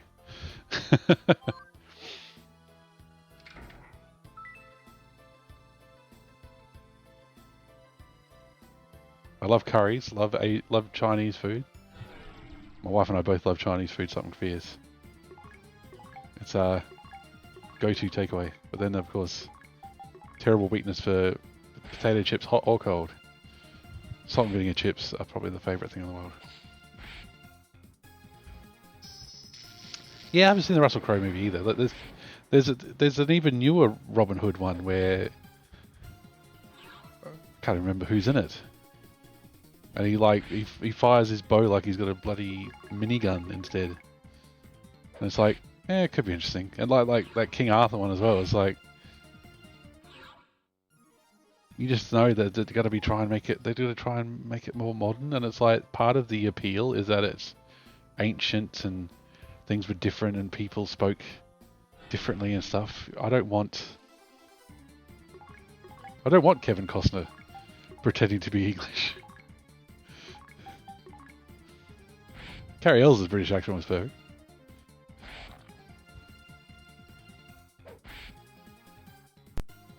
Exactly, it's history, it's folklore. It doesn't need to be today. It doesn't need to be set in the present day. It doesn't need to have it doesn't need to have a sassy young kid going back to King Arthur's court or anything. It's like, no, that's fine. Just have the stories as they are. Yeah, exactly.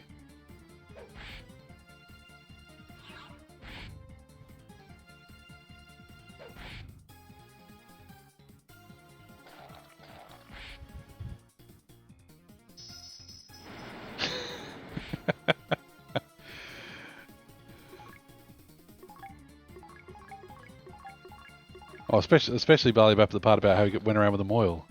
They didn't really cover that in all the history books.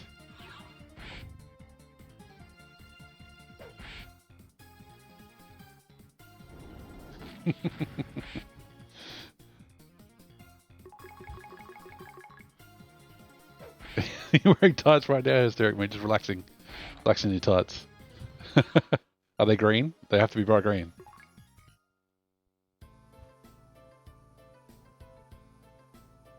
They have to be such a bright green that you would never mistake them for leaves.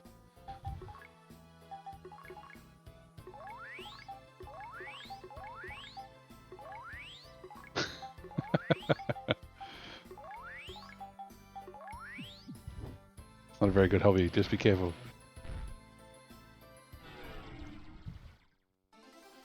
Christopher, you have to tell us some of your favourite foods if you want to have the food conversation as well. Or you can chat about Robin Hood, either or. This is almost an easier setup than Medusa's tower because one of these poison lizards is easier to deal with than two.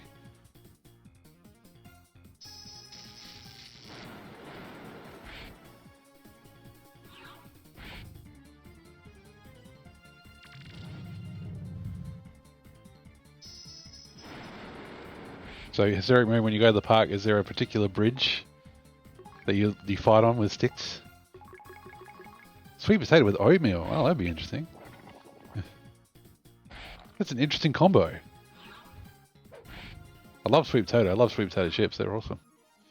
My wife makes this sweet potato soup that blows my mind. Fun story about that film for me. I watched it in elementary school at film club, where kids would all sit in the hall once every few months to watch a movie on the school projector, like a movie night. Oh, cool.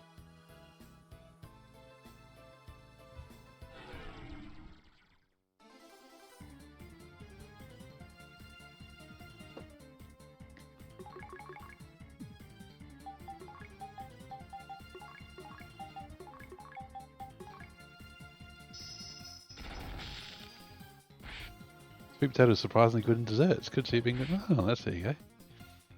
So think about elementary kids watching that film. Yeah, I can imagine. I don't think that's quite appropriate for elementary school kids.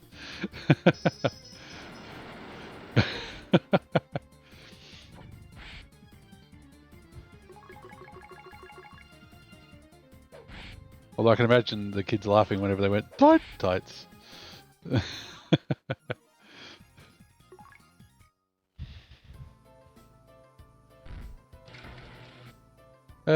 Mr. Teacher, why is his sword going up in against that background? What's going on? What does that mean? Trying to get the chastity belt off. Oh my god! It mysteriously broke down. Whack! Oh, sorry, kids. It broke. See, we had a. And this was in year 10, so, you know, this would be about age 15, 16. We had a media teacher who loved horror films, and so he actually showed us... It was on purpose when the school realised it wasn't suitable. Well, there you go. Yeah, he liked horror films, and he showed us, at least once, he showed Poltergeist in class.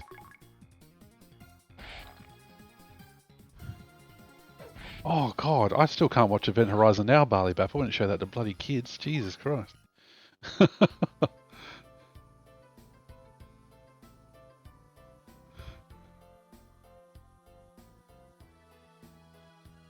Yes, I will always remember the face ripping scene from Poltergeist because it is burned into my teenage memory.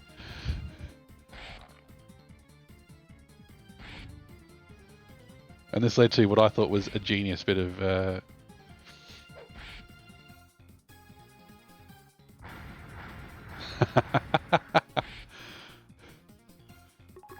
I don't think Cruel Intentions would have scarred kids. It would have been it would have had a more leaning forward intently to watch every second of the movie. Can we watch that again, teacher?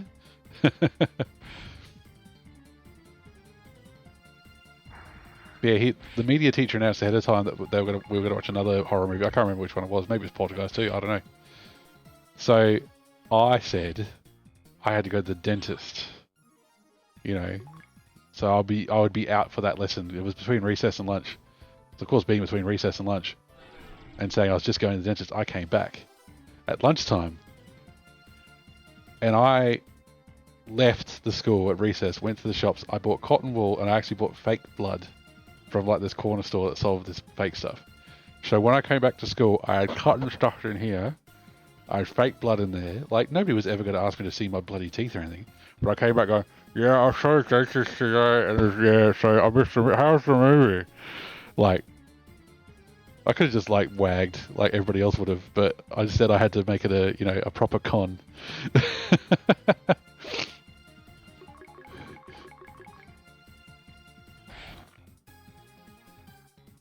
So there you go. I didn't give myself nightmares from another horror movie. I got a good story to tell.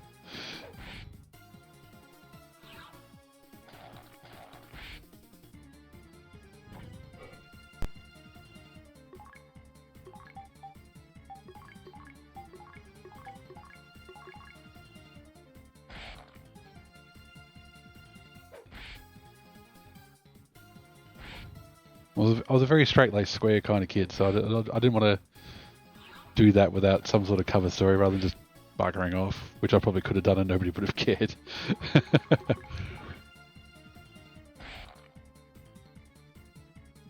Where's Mr. Machine Gun? Who cares? Let's just watch the movie. Alright, cool. He came back at lunchtime? Whatever.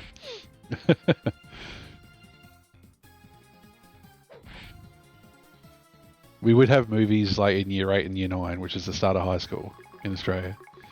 Because the year 10s, 11s and 12s, year 11 and 12s would have exams, so they would finish earlier. So like the last 2 weeks of year 8 and the last week of year 9, the teachers were like, who cares? And we would just watch movies and stuff all the time. Unfortunately, we didn't have anything as entertaining as Cruel Intentions.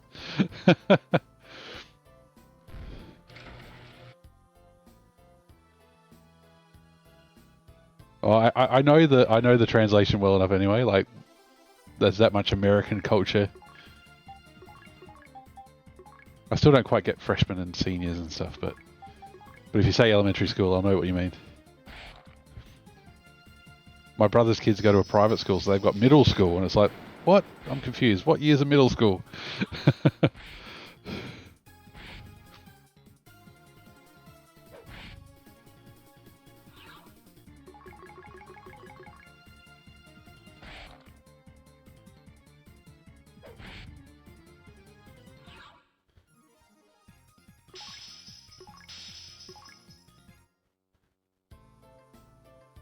Level 43. I'm losing track of all these levels now.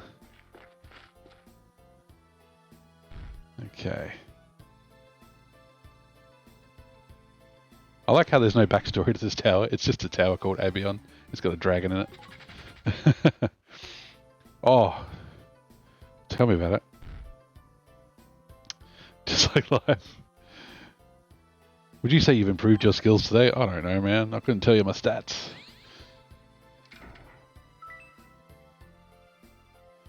I level up my talking bullshit skills in meetings at work, and then I level them up by talking on streams at night. Okay. Always grinding.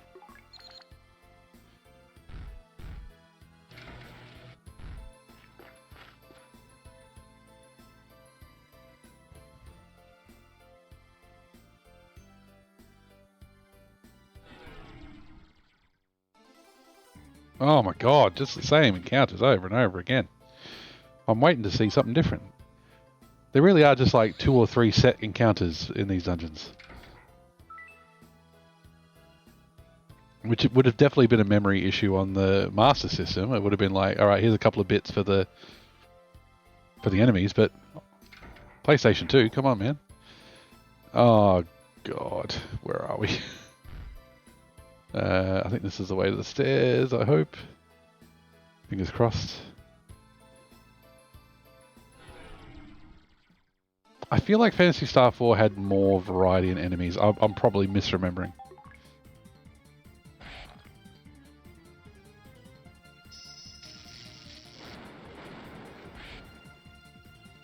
Phantasy Star 3 had random groups.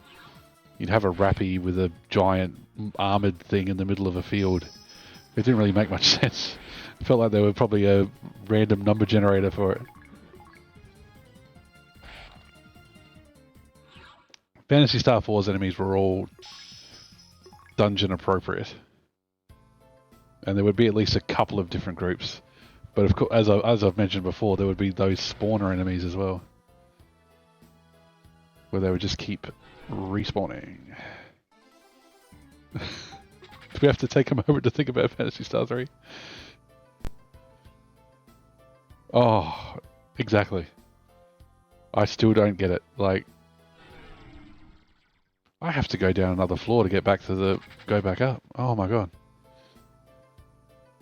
That's why there's stairs down. I think it's meant to be like a manticore. But yeah. Not great.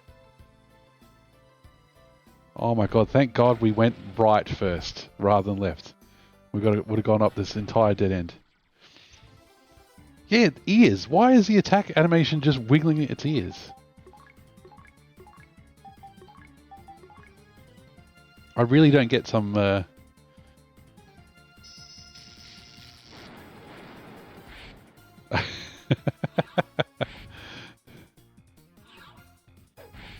A stuffed tiger is coming to get you.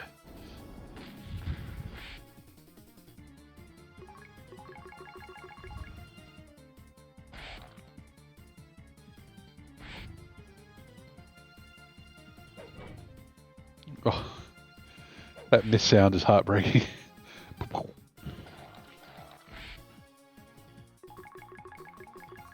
Tell you what though, investing in some cure heal... God, I keep saying cure, they're a different crystal.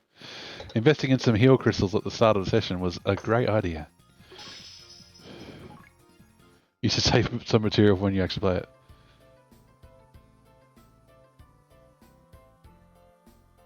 The thing that always gets me about Phantasy Star 3 is the generation system.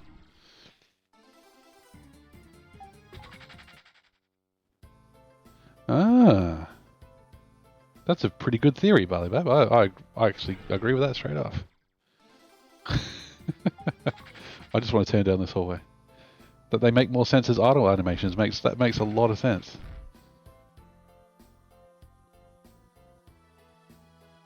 Because that game was long. It was pretty chockers full of content. Multiple endings, yeah? Okay. Now, where do we fall? Down. No, where's the right? We're in the right spot.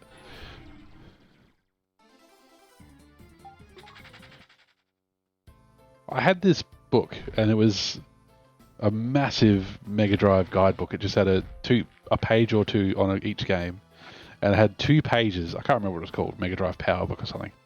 We had a photocopy of it. Rush to market after the unexpected success of 2, which is why it was by a different team as well. Never rush.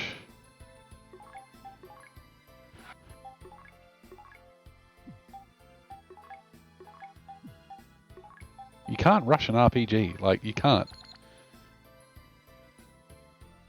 Unless you're making like a rogue clone or something.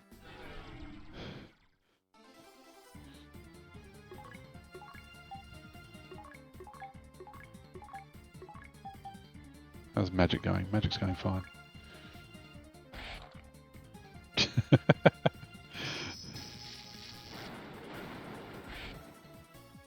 But yeah, it was kind of like a bit of a hint guide on some... It may have even had 4 pages on Phantasy Star 3, I can't remember. But it had Phantasy Star 2, it had Phantasy Star 3, and it had like some hints and tips and stuff. And I was just fascinated with the fact that it said that, you know, once you finish this generation, you can marry this person. And it's like, what? Generations? Oh, that blew my mind at the time as a kid. I was like, that's crazy.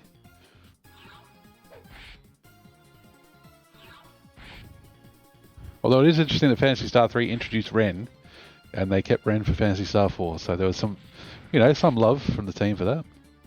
Concept art of Doom.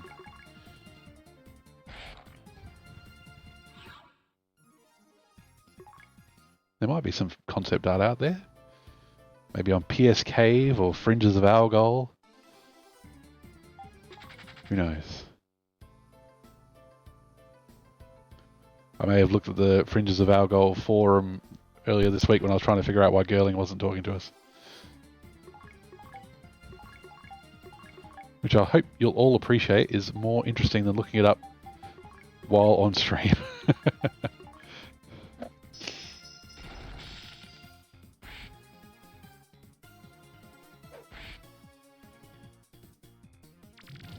Oh, the poison.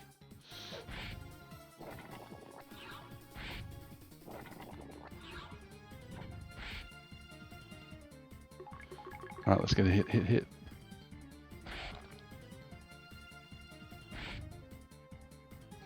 Oh man, that's adventure games.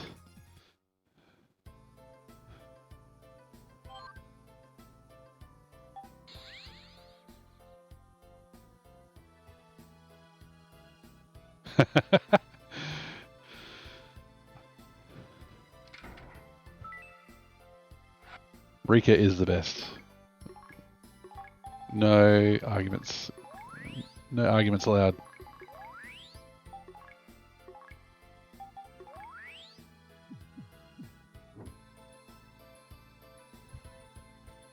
Well, I mean, they called the game the end of the millennium and everything else. They knew what was happening. It's nice. It's actually really nice that they had that chance to do it. Like, they went, all right, we're going to wrap this game up. We're going to go wrap this series up.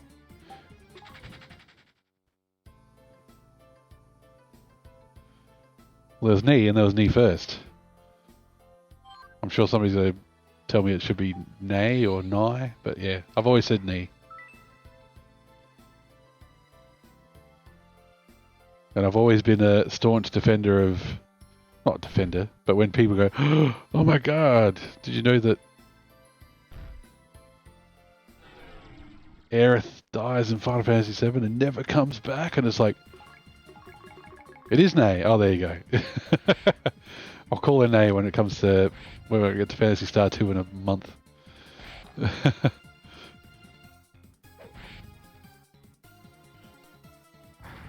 Well, that's the great thing about these being text games that never have any spoken dialogue. We can call them what they like, and we'll never be corrected. But yeah, I would always go, Nay died.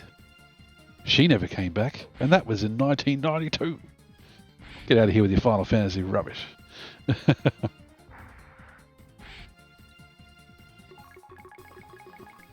And whoever I was talking to probably didn't care. But anyway. Yes, Titus. Final Fantasy X is probably my favourite Final Fantasy. I don't care what anybody says. People take that laughing scene out of context. It's a great game. I loved it to death. And his name is Titus because Titus... What? What? Like, it's an ocean-themed game, and his name has T-I-D in it, and you're telling me it's pronounced Teed rather than Tide. No, get out of here. Like, the Roman name Titus, T-I-T-U-S, is one letter off. You're not going to tell me that Titus. Tedious. Actually, let's do refros.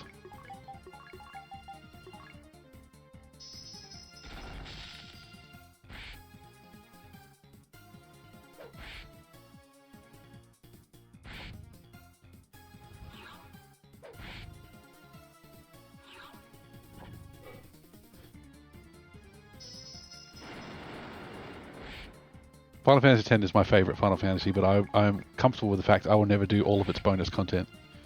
I'll never do all the monster hunting and all that stuff. Never. I just love the story for what it is. I love the characters for what they are. The voice acting, the graphics, the FMVs, awesome.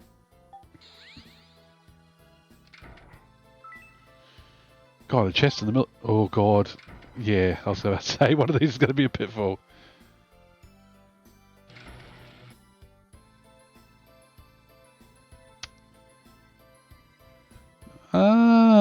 So I later learned later that Yuna and Tita, Japanese name for Titus, are from the Okinawan words for moon and sun.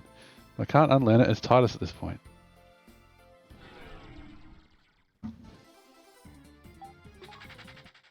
Well, there you go, Barley, but that actually does make sense to call them moon and sun, or yin and yang. They were meant to be together.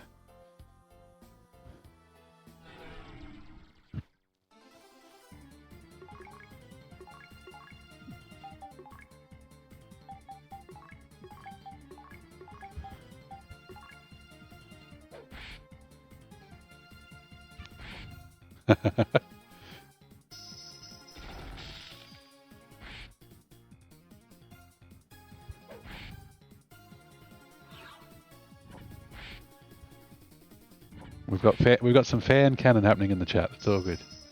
Call them whatever you want to call them. Only really bad pedants would complain.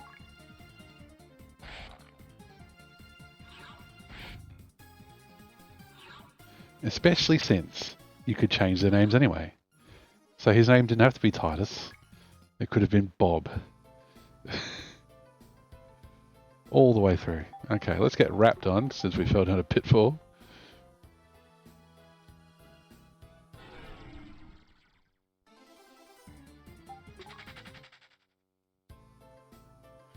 Only language snobs get truly arsey.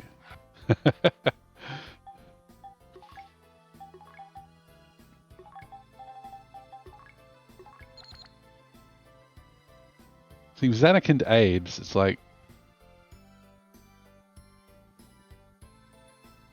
That's where we fell down, isn't it? Having that as like your thing.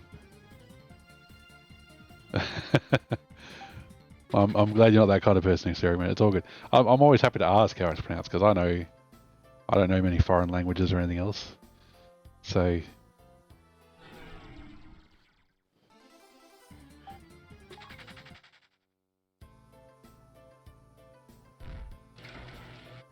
I'll ask how it's pronounced and then I'll carry on pronouncing it how I do.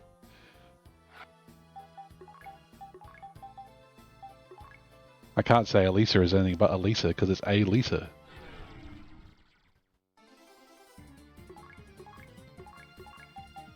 YouTube gets up your nose with Japanese game titles. Is that just because they're fussy about it, or?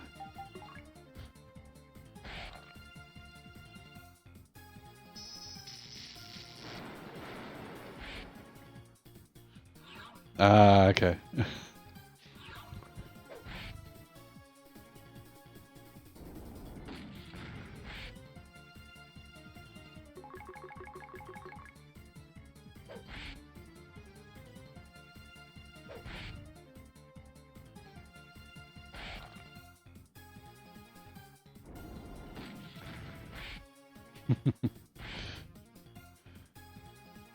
Yeah, it's not like you make a video about Suikoden, which I'm probably pronouncing wrong as well. It's not like you sit that you play Suikoden and you say Suikoden every 5 seconds.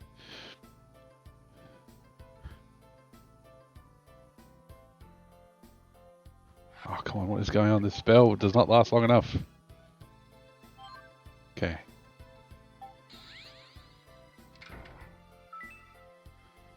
Oh, God, Roganon.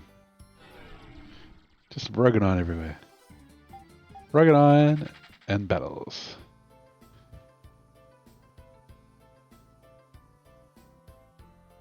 Is this whole floor a trap? Is this whole floor a trap? Is this whole floor a trap?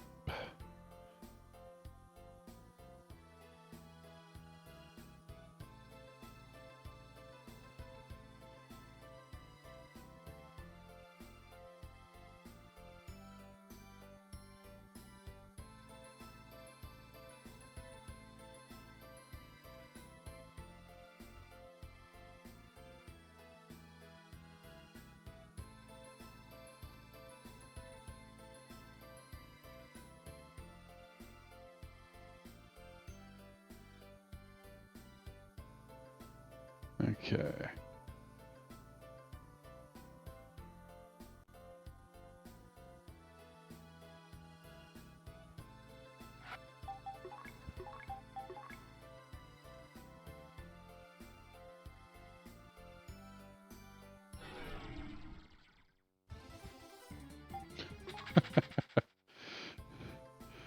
Oh. You can tell when I just want a dungeon to be over. When the... Okay, what is going on with this floor? Whoop. Okay, there you go. That's what rap looks like when there's a pitfall coming. So I think we are in the wrong section of the 4th floor. Gosh, I'll get the words out eventually.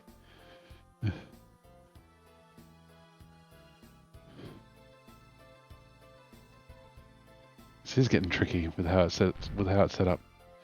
Got to find the right staircase.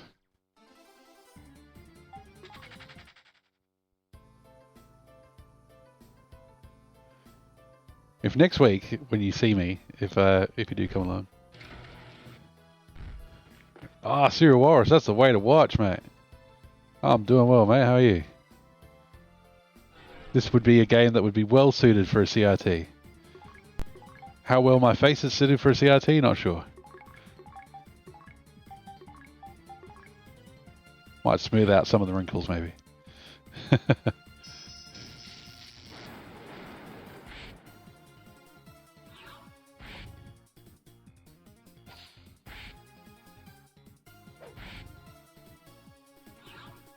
If you want, sure.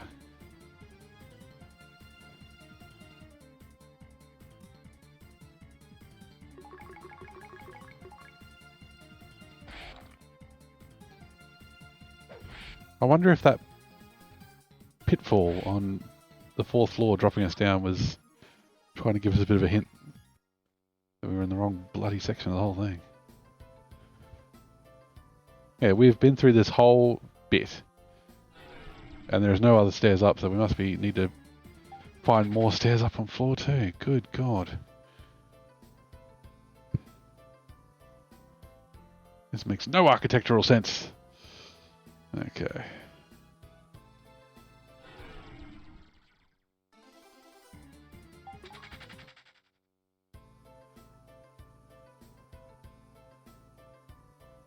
Yeah, the Pool of Radiance frame I've got on it would be, well, actually it was meant for DOS, so wasn't meant for a CRT, but almost everything on the screen is probably best suited for a CRT.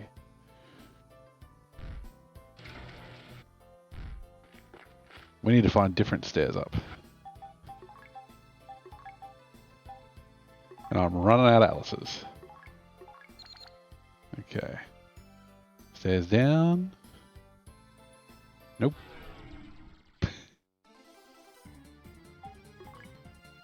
Couldn't run. That's my go-to move.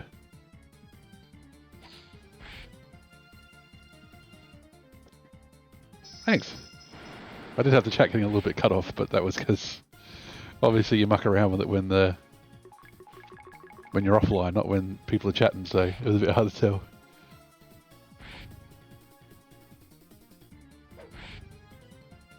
Yeah, well, I've seen other channels where they got things going, you know, down the bottom, you know, counts of this and all that. I just wouldn't want to be too cluttered. But I didn't want to just be a black void with the game and myself floating in it, so I thought that this would be a nice little frame for it. So, and well within my artistic skills, which is copying and pasting.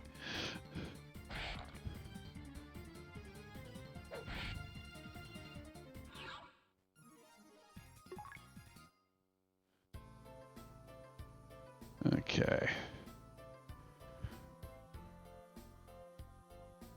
Okay, so we had... right. We've got to start from the bottom. Started from the bottom, now we're here. Okay. And if we're going to start from the bottom, we might as well do this.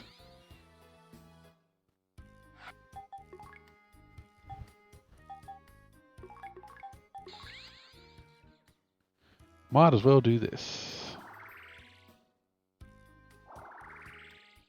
Might as well rest and recharge. By recharge, I mean buy lots of atlases. Oh, Roganon, completely useless.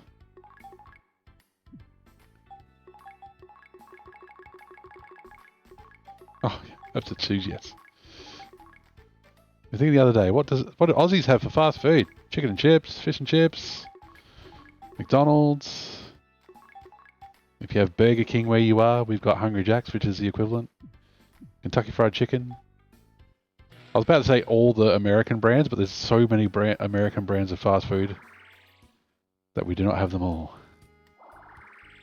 We don't have Taco Bell or any of that stuff. But we do have Mexican restaurants, which are really good, so. What's my favourite? Oh, God, I've got terrible weakness for KFC. It's a...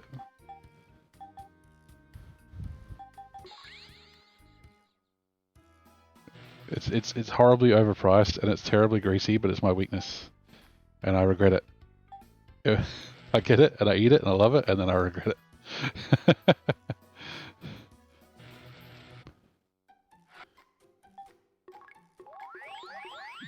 My kid's favourite is McDonald's simply because of Happy Meals and getting toys.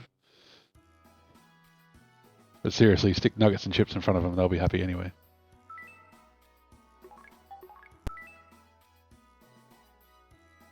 What's your fave, cereal Walrus? What's your favourite fast food? God, you're making me hungry just thinking about it.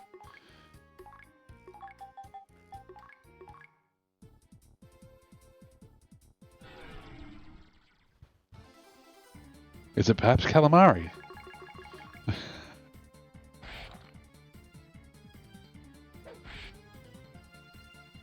Actually, sitting on the beach eating chips and having calamari rings sounds really good.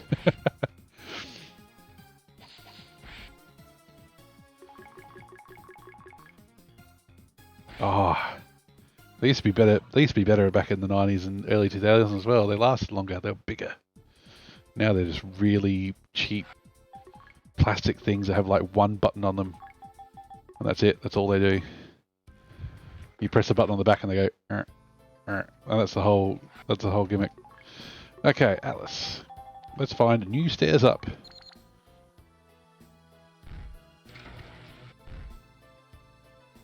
This place is a real maze. Okay, map check. Fish and chips sound so good right now with tartar sauce and nice brew. Oh, tell me about it.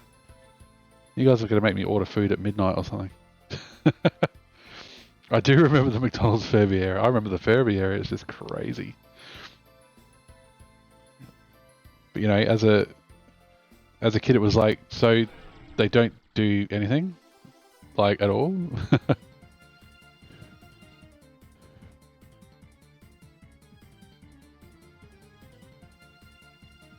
Okay, so looking at the map, there's stairs up on the right, and we fell down a pitfall. Okay. But the right set of stairs going up puts us on the right side of the dungeon. Okay. We're on the wrong side. What would be available at this order? Oh, well, it's 25 to 11 at night. I'm actually lucky in that I live quite close to a 24-hour McDonald's, 24-hour Hungry Jack's. I think the KFC is 24 hours. Maybe that closes at midnight. Unfortunately, there is too many options at this time of night, which are dangerous. None of the good stuff like Chinese food or anything like that would be open. Would be the problem. Okay, so we get on that good side. There's a Fantasy Star Cave Discord. I just said. Well, you're asking which ones we have, and like, not everybody knows that there's Macca's.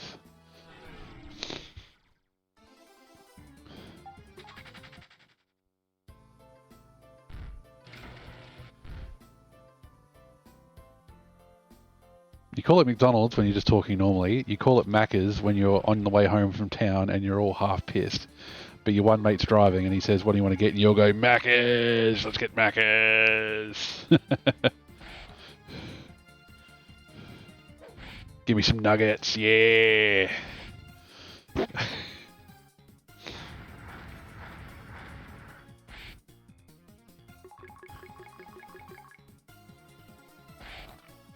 the Macca's near our house has a Australian flag up and a McDonald's flag up. And whenever we drive past, my 3-year-old goes, "Oh, there's the Australian flag, and there's the Chippy flag," which I think is good.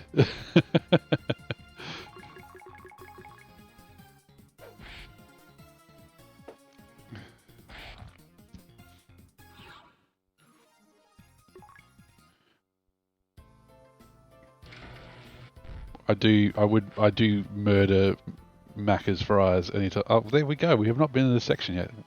So we've been on the complete wrong side of the dungeon the whole time. But what I'm cautious... Oh, jeez, I did it again. Cautious about is pitfalls. There's been too many pitfalls in this bloody dungeon.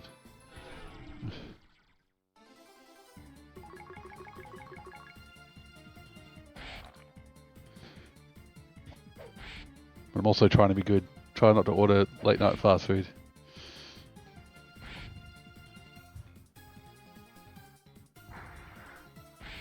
We actually live, like, we really do live really close to a Macca's. It's dangerous stuff. That's the way to go, cereal wallers. I've got some oven cooked chips around here somewhere. I'm sure I could chuck them in the air fryer. Probably wouldn't take too long. I'll probably wake my wife up and she'd be like, "Chips? You having chips? What are you doing?"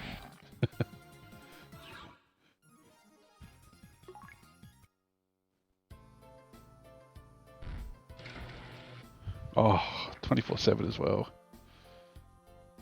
That's the worst because you can't even say to yourself, "Well, they'll be closed soon. I won't bother them." They're just always open.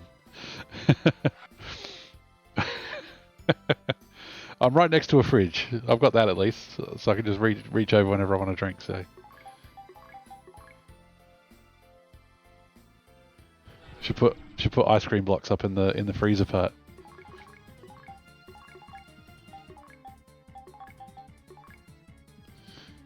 It's one of the problems with working from home. Sometimes at work, when the weather gets super hot, they just buy free ice creams. The heat wave has mostly passed. The main issue is the tsunami that happened near Tonga. Like, that's caused some flooding on the east coast and all that sort of gear. We've got one super hot day tomorrow, but then it's calming down again.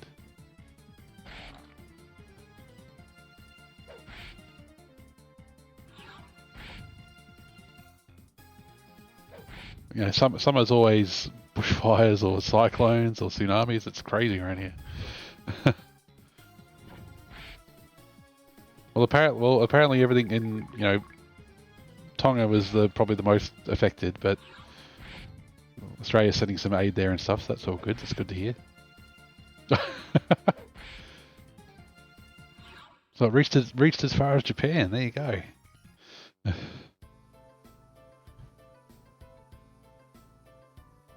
It's amazing just how massive tsunamis are, how far-reaching. Oh, there you go.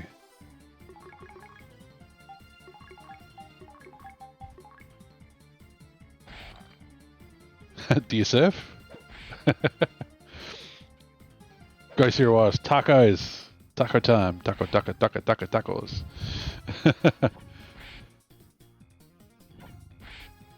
There will be no snack shaming on this channel, don't worry. You have whatever you want.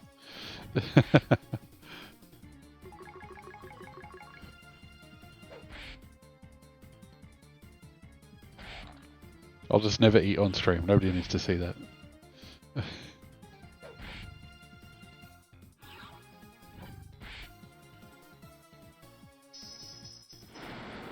Doesn't make for good audio if you're eating.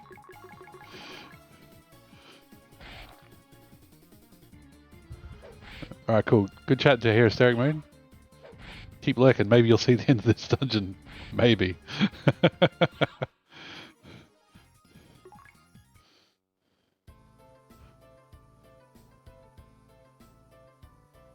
Okay. I'm being very paranoid about pitfalls. Oh, God.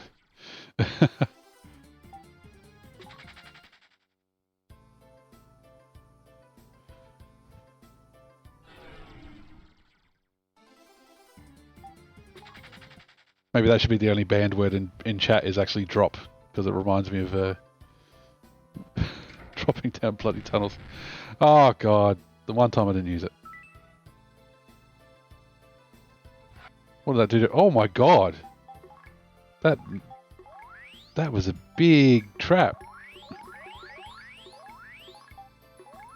Actually, do we have any more of that useless Rogan on? Yes, we do. Might as well use that first.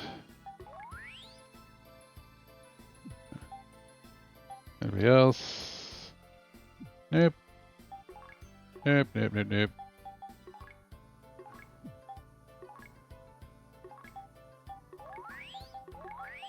Tyrone, you just have too much HP now. You got too hard. Ah. Oh my god. No Atlas, no Wrapped. I'm blind. Blind. Okay. Tactical menu switching action. Okay.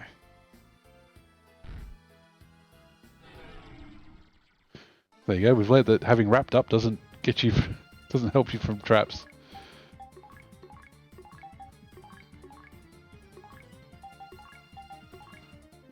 If you walk across them.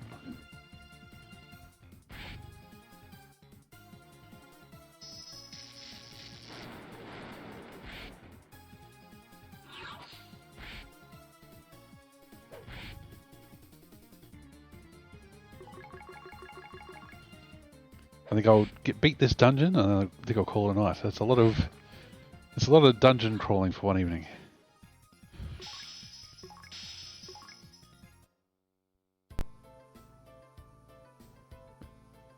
Shit. Oh, why didn't we fall down? Interesting.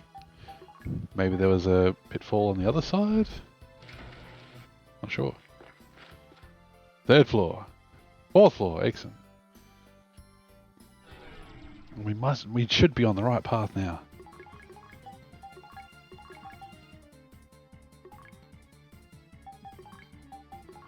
I don't mind finding this battle because it's actually, you know, easy and there's no status effects. They do have mass attacks, but you know.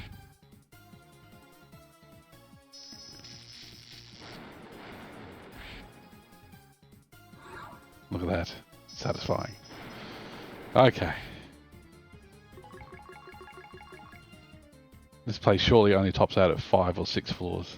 So being on the 4th floor and hopefully being on the right side of the dungeon, we should be on the right track. And we'll have our second Laconian weapon.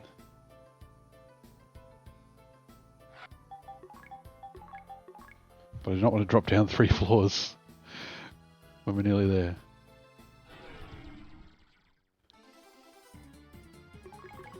And here I was thinking, 100 steps! These atlases will never run out. Now I'm using multiple ones per dungeon.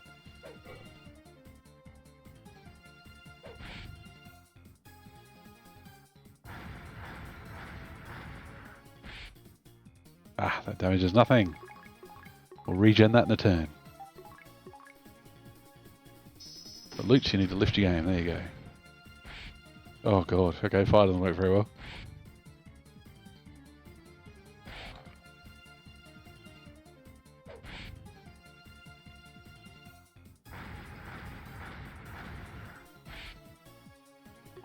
Have your mass damage attack. Don't make it take ages. Bam, bam, bam, bam. Make it quick. Snappy, snappy.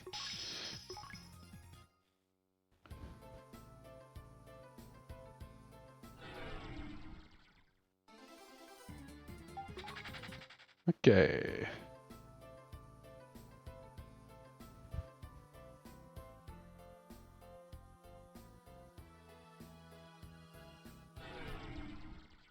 Where are we heading?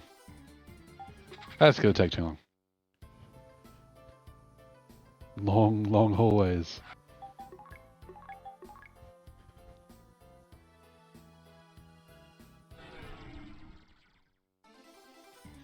God!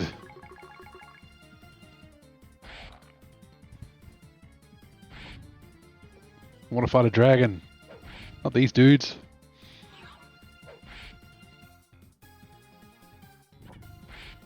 They do look cool though. I'm not gonna. Those horned helmets are pretty awesome.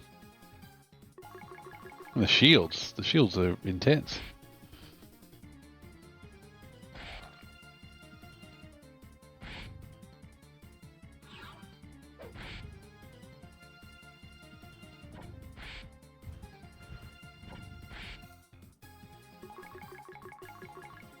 Have you caught on to my little sneaky idea here? I'm using this battle to regen health. By dragging it out a bit, we get more rounds of regeneration. Also saving MP before, you know, Red Dragon. Isn't that the bad guy from Silence of the Lambs or something?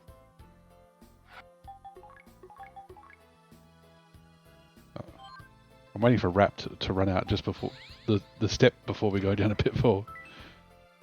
Money, money, money. We do have some stuff to buy, so. 4th floor. Way up. Let's go.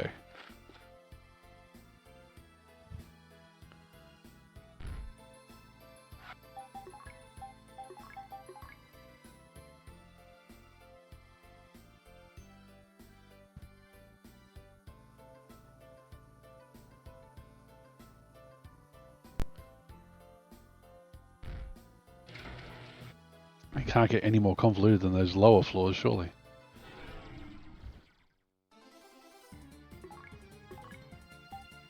Should I be concerned that it's just one big long loop at the moment? Long loop. It's not even a loop. It's a straight line.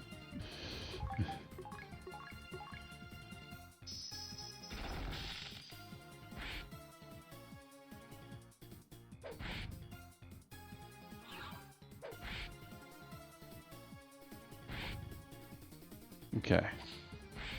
That Marauder on the left is going to go next turn. Let's get to attacking.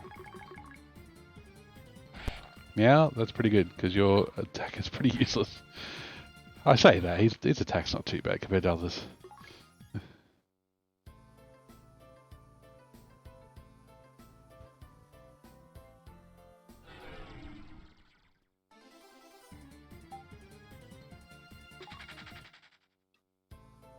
Nah. Okay.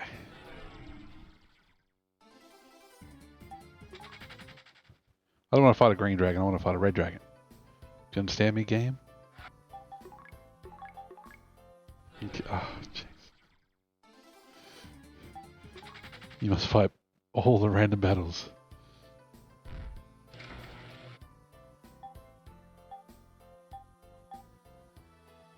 Oh, jeez.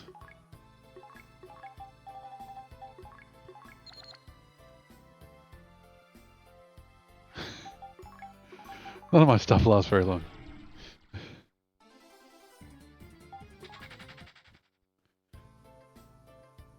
We can do this. We can do this!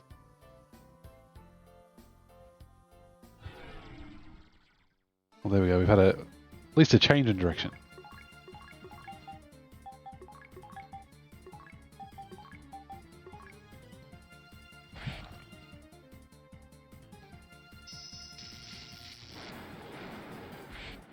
I do love that attack. Looks very cool.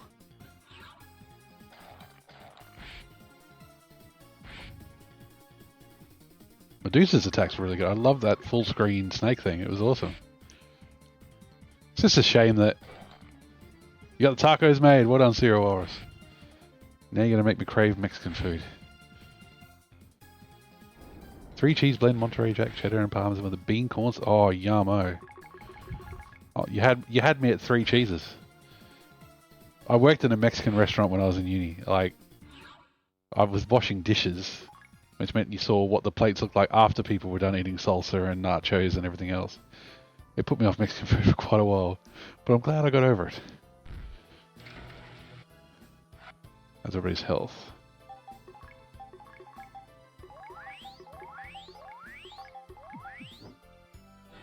Now I love Mexican. Can't get enough. And my kids even eat some of it. They eat tortillas and call them pancakes. But at least they're eating something, so I'm happy.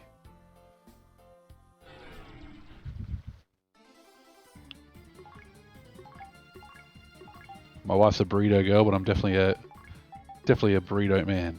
Did I say? Oh, my wife's a taco girl. You just fit more stuff in a burrito. Tacos crumble and a bit more messy.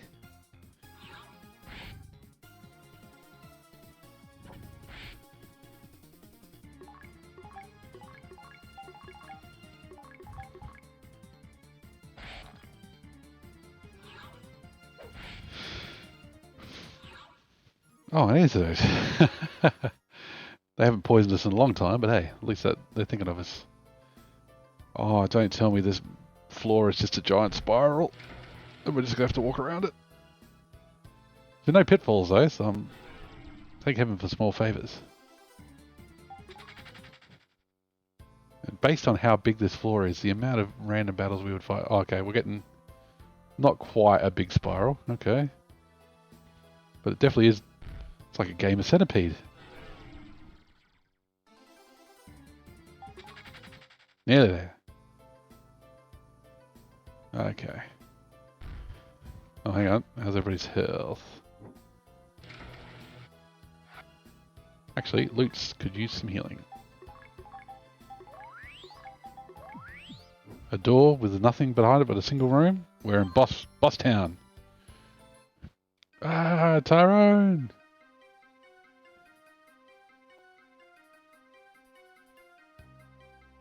Screenshot. Okay. The red dragon. Look at the size of it. Be careful, it sees us. I don't know how it couldn't. Time to fight. Time to eat tacos and kick dragon ass. Okay. Lisa, you got no buffs, so get out of here. Let's power my Tyrone. And let's see how, I don't know, fire magic goes.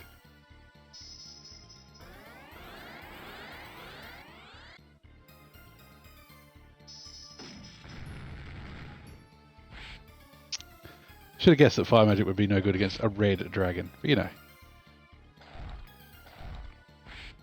120, holy shit. We got to be healing quite a bit here. Okay. Power on Elisa. Let's try this. Should get those defensive buffs up though. If Lutz goes down in a battle, he's the only one who can heal. It can resurrect people, so definitely got to keep him up. I love the dragon design with the 4 horns it's got going on. Oh, it looks pretty intense. Yeah, those tacos so fast you nailed them. Jesus.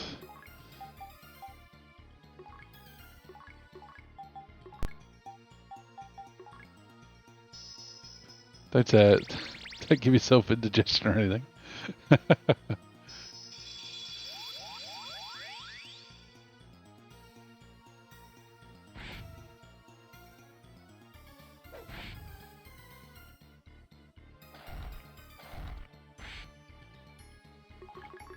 No baths in chat.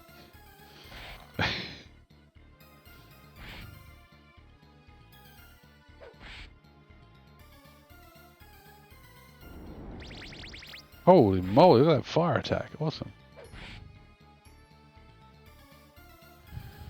Okay, let's try Meow's ice attack.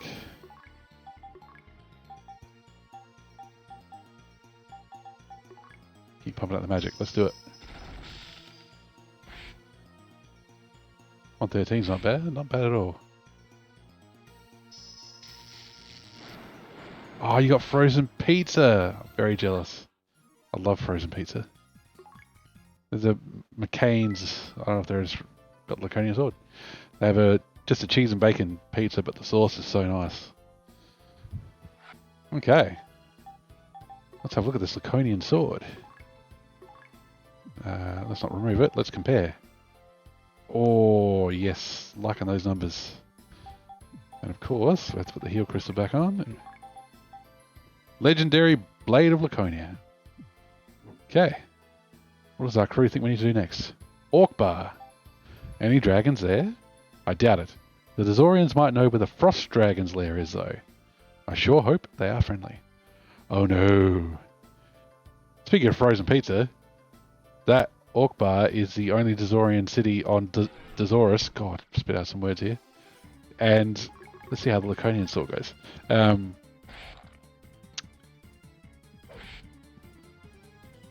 Well, still got the laser beam effect at least.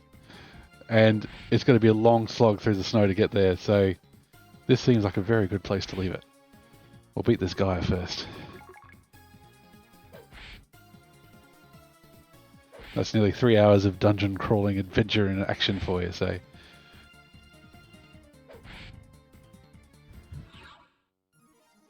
That means next time we'll be going overland in Dazorus, so thank you for watching, thanks for joining me.